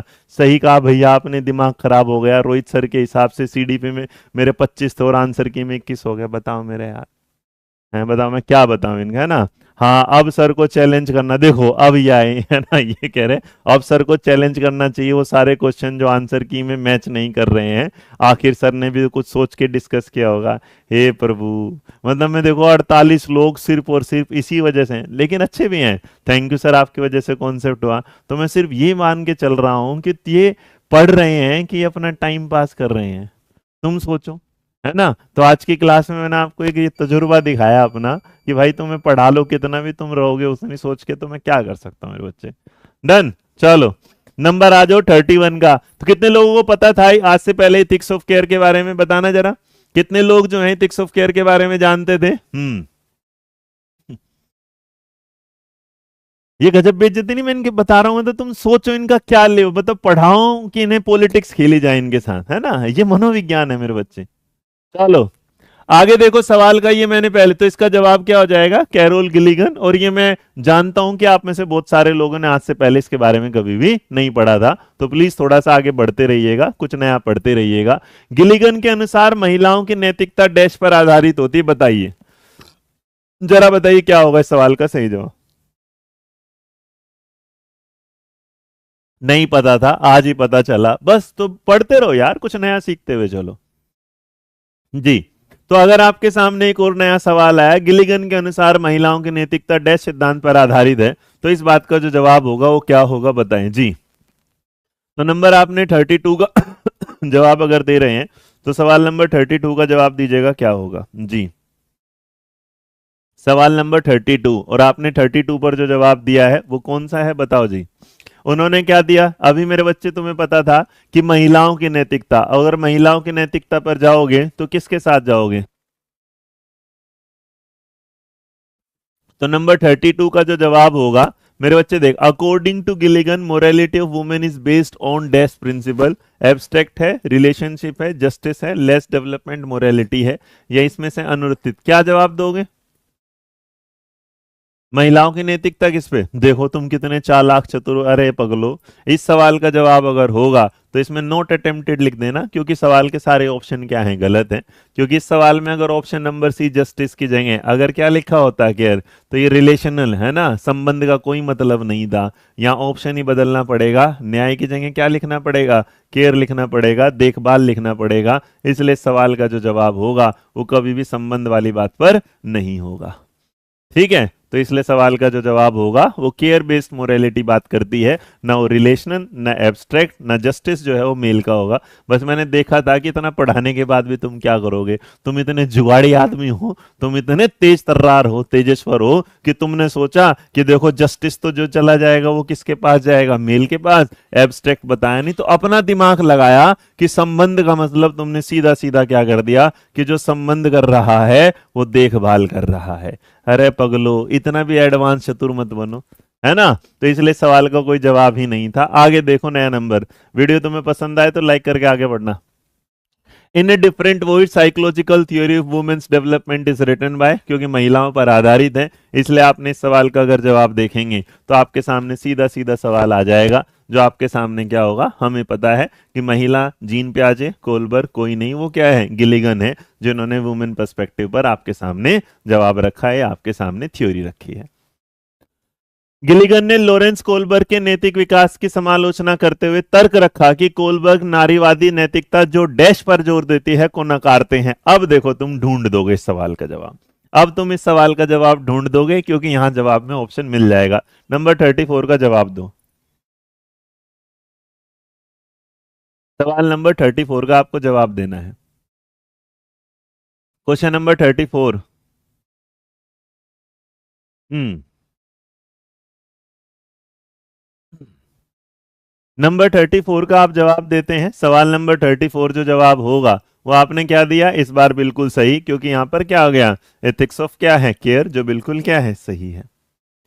गिलिगन ने लॉरेंस कोलबर्ग के नैतिक विकास के सिद्धांत की समालोचना करते हुए जो तर्क दिया उसमें ये बताया कि जो मैन है वो क्या है, जो वुमेन है वो क्या है। फटाफट इस सवाल का जवाब दो ताकि गिलिगन आपके सामने बिल्कुल क्या हो, क्लियर हो जाए कि हाँ ये कॉन्सेप्ट आपको आ गया। नंबर बताओ क्या होगा जी। सवाल नंबर आपने क्या जवाब दिया 35 का, ऑप्शन नंबर क्या दे रहे हो, बहुत बढ़िया। बहुत बढ़िया ज्योति सिंह, शाबाश मेरे बच्चे। तो देखो इसमें पता चल गया भाई, सबसे पहले इसने क्या पूछा है, मेल का, फिर क्या है फीमेल का। तो मैन जो है वो जस्टिस पर, वुमेन जो है किस पर, केयर पर। तो सवाल नंबर 35 का ऑप्शन नंबर क्या होगा, ए होगा। और जिन्होंने ऑप्शन नंबर ए लगाया वो बिल्कुल क्या है, सही है। आज की क्लास को हम यहीं समाप्त करते हैं। आशा करते हैं आज की क्लास भी आपको पसंद आई होगी। आज की क्लास बड़े हंसी मजाक और कुछ सवालों से गुजरी थी, लेकिन वो सवाल जवाब भी क्या थे, जरूरी थे, जो हमने आपके सामने रखे। तो आशा करते हैं आपको सब अच्छा लगा होगा, पसंद आई होगी क्लास। मिलेंगे आपसे फिर नई क्लास में, तब तक खुश रहिए, मुस्कुराते रहिए। कल छुट्टी रखें, क्लास रखें? कल छुट्टी रखें कि क्लास रखें, बताइए। कमेंट बॉक्स में लिख देना, ऑफ चाहते हो क्लास चाहते हो। आज के लिए फिर इतना ही। Thank you so much. जय हिंद, जय भारत, नमस्कार, खुश रहो, ध्यान रखो, tata, take care, bye bye.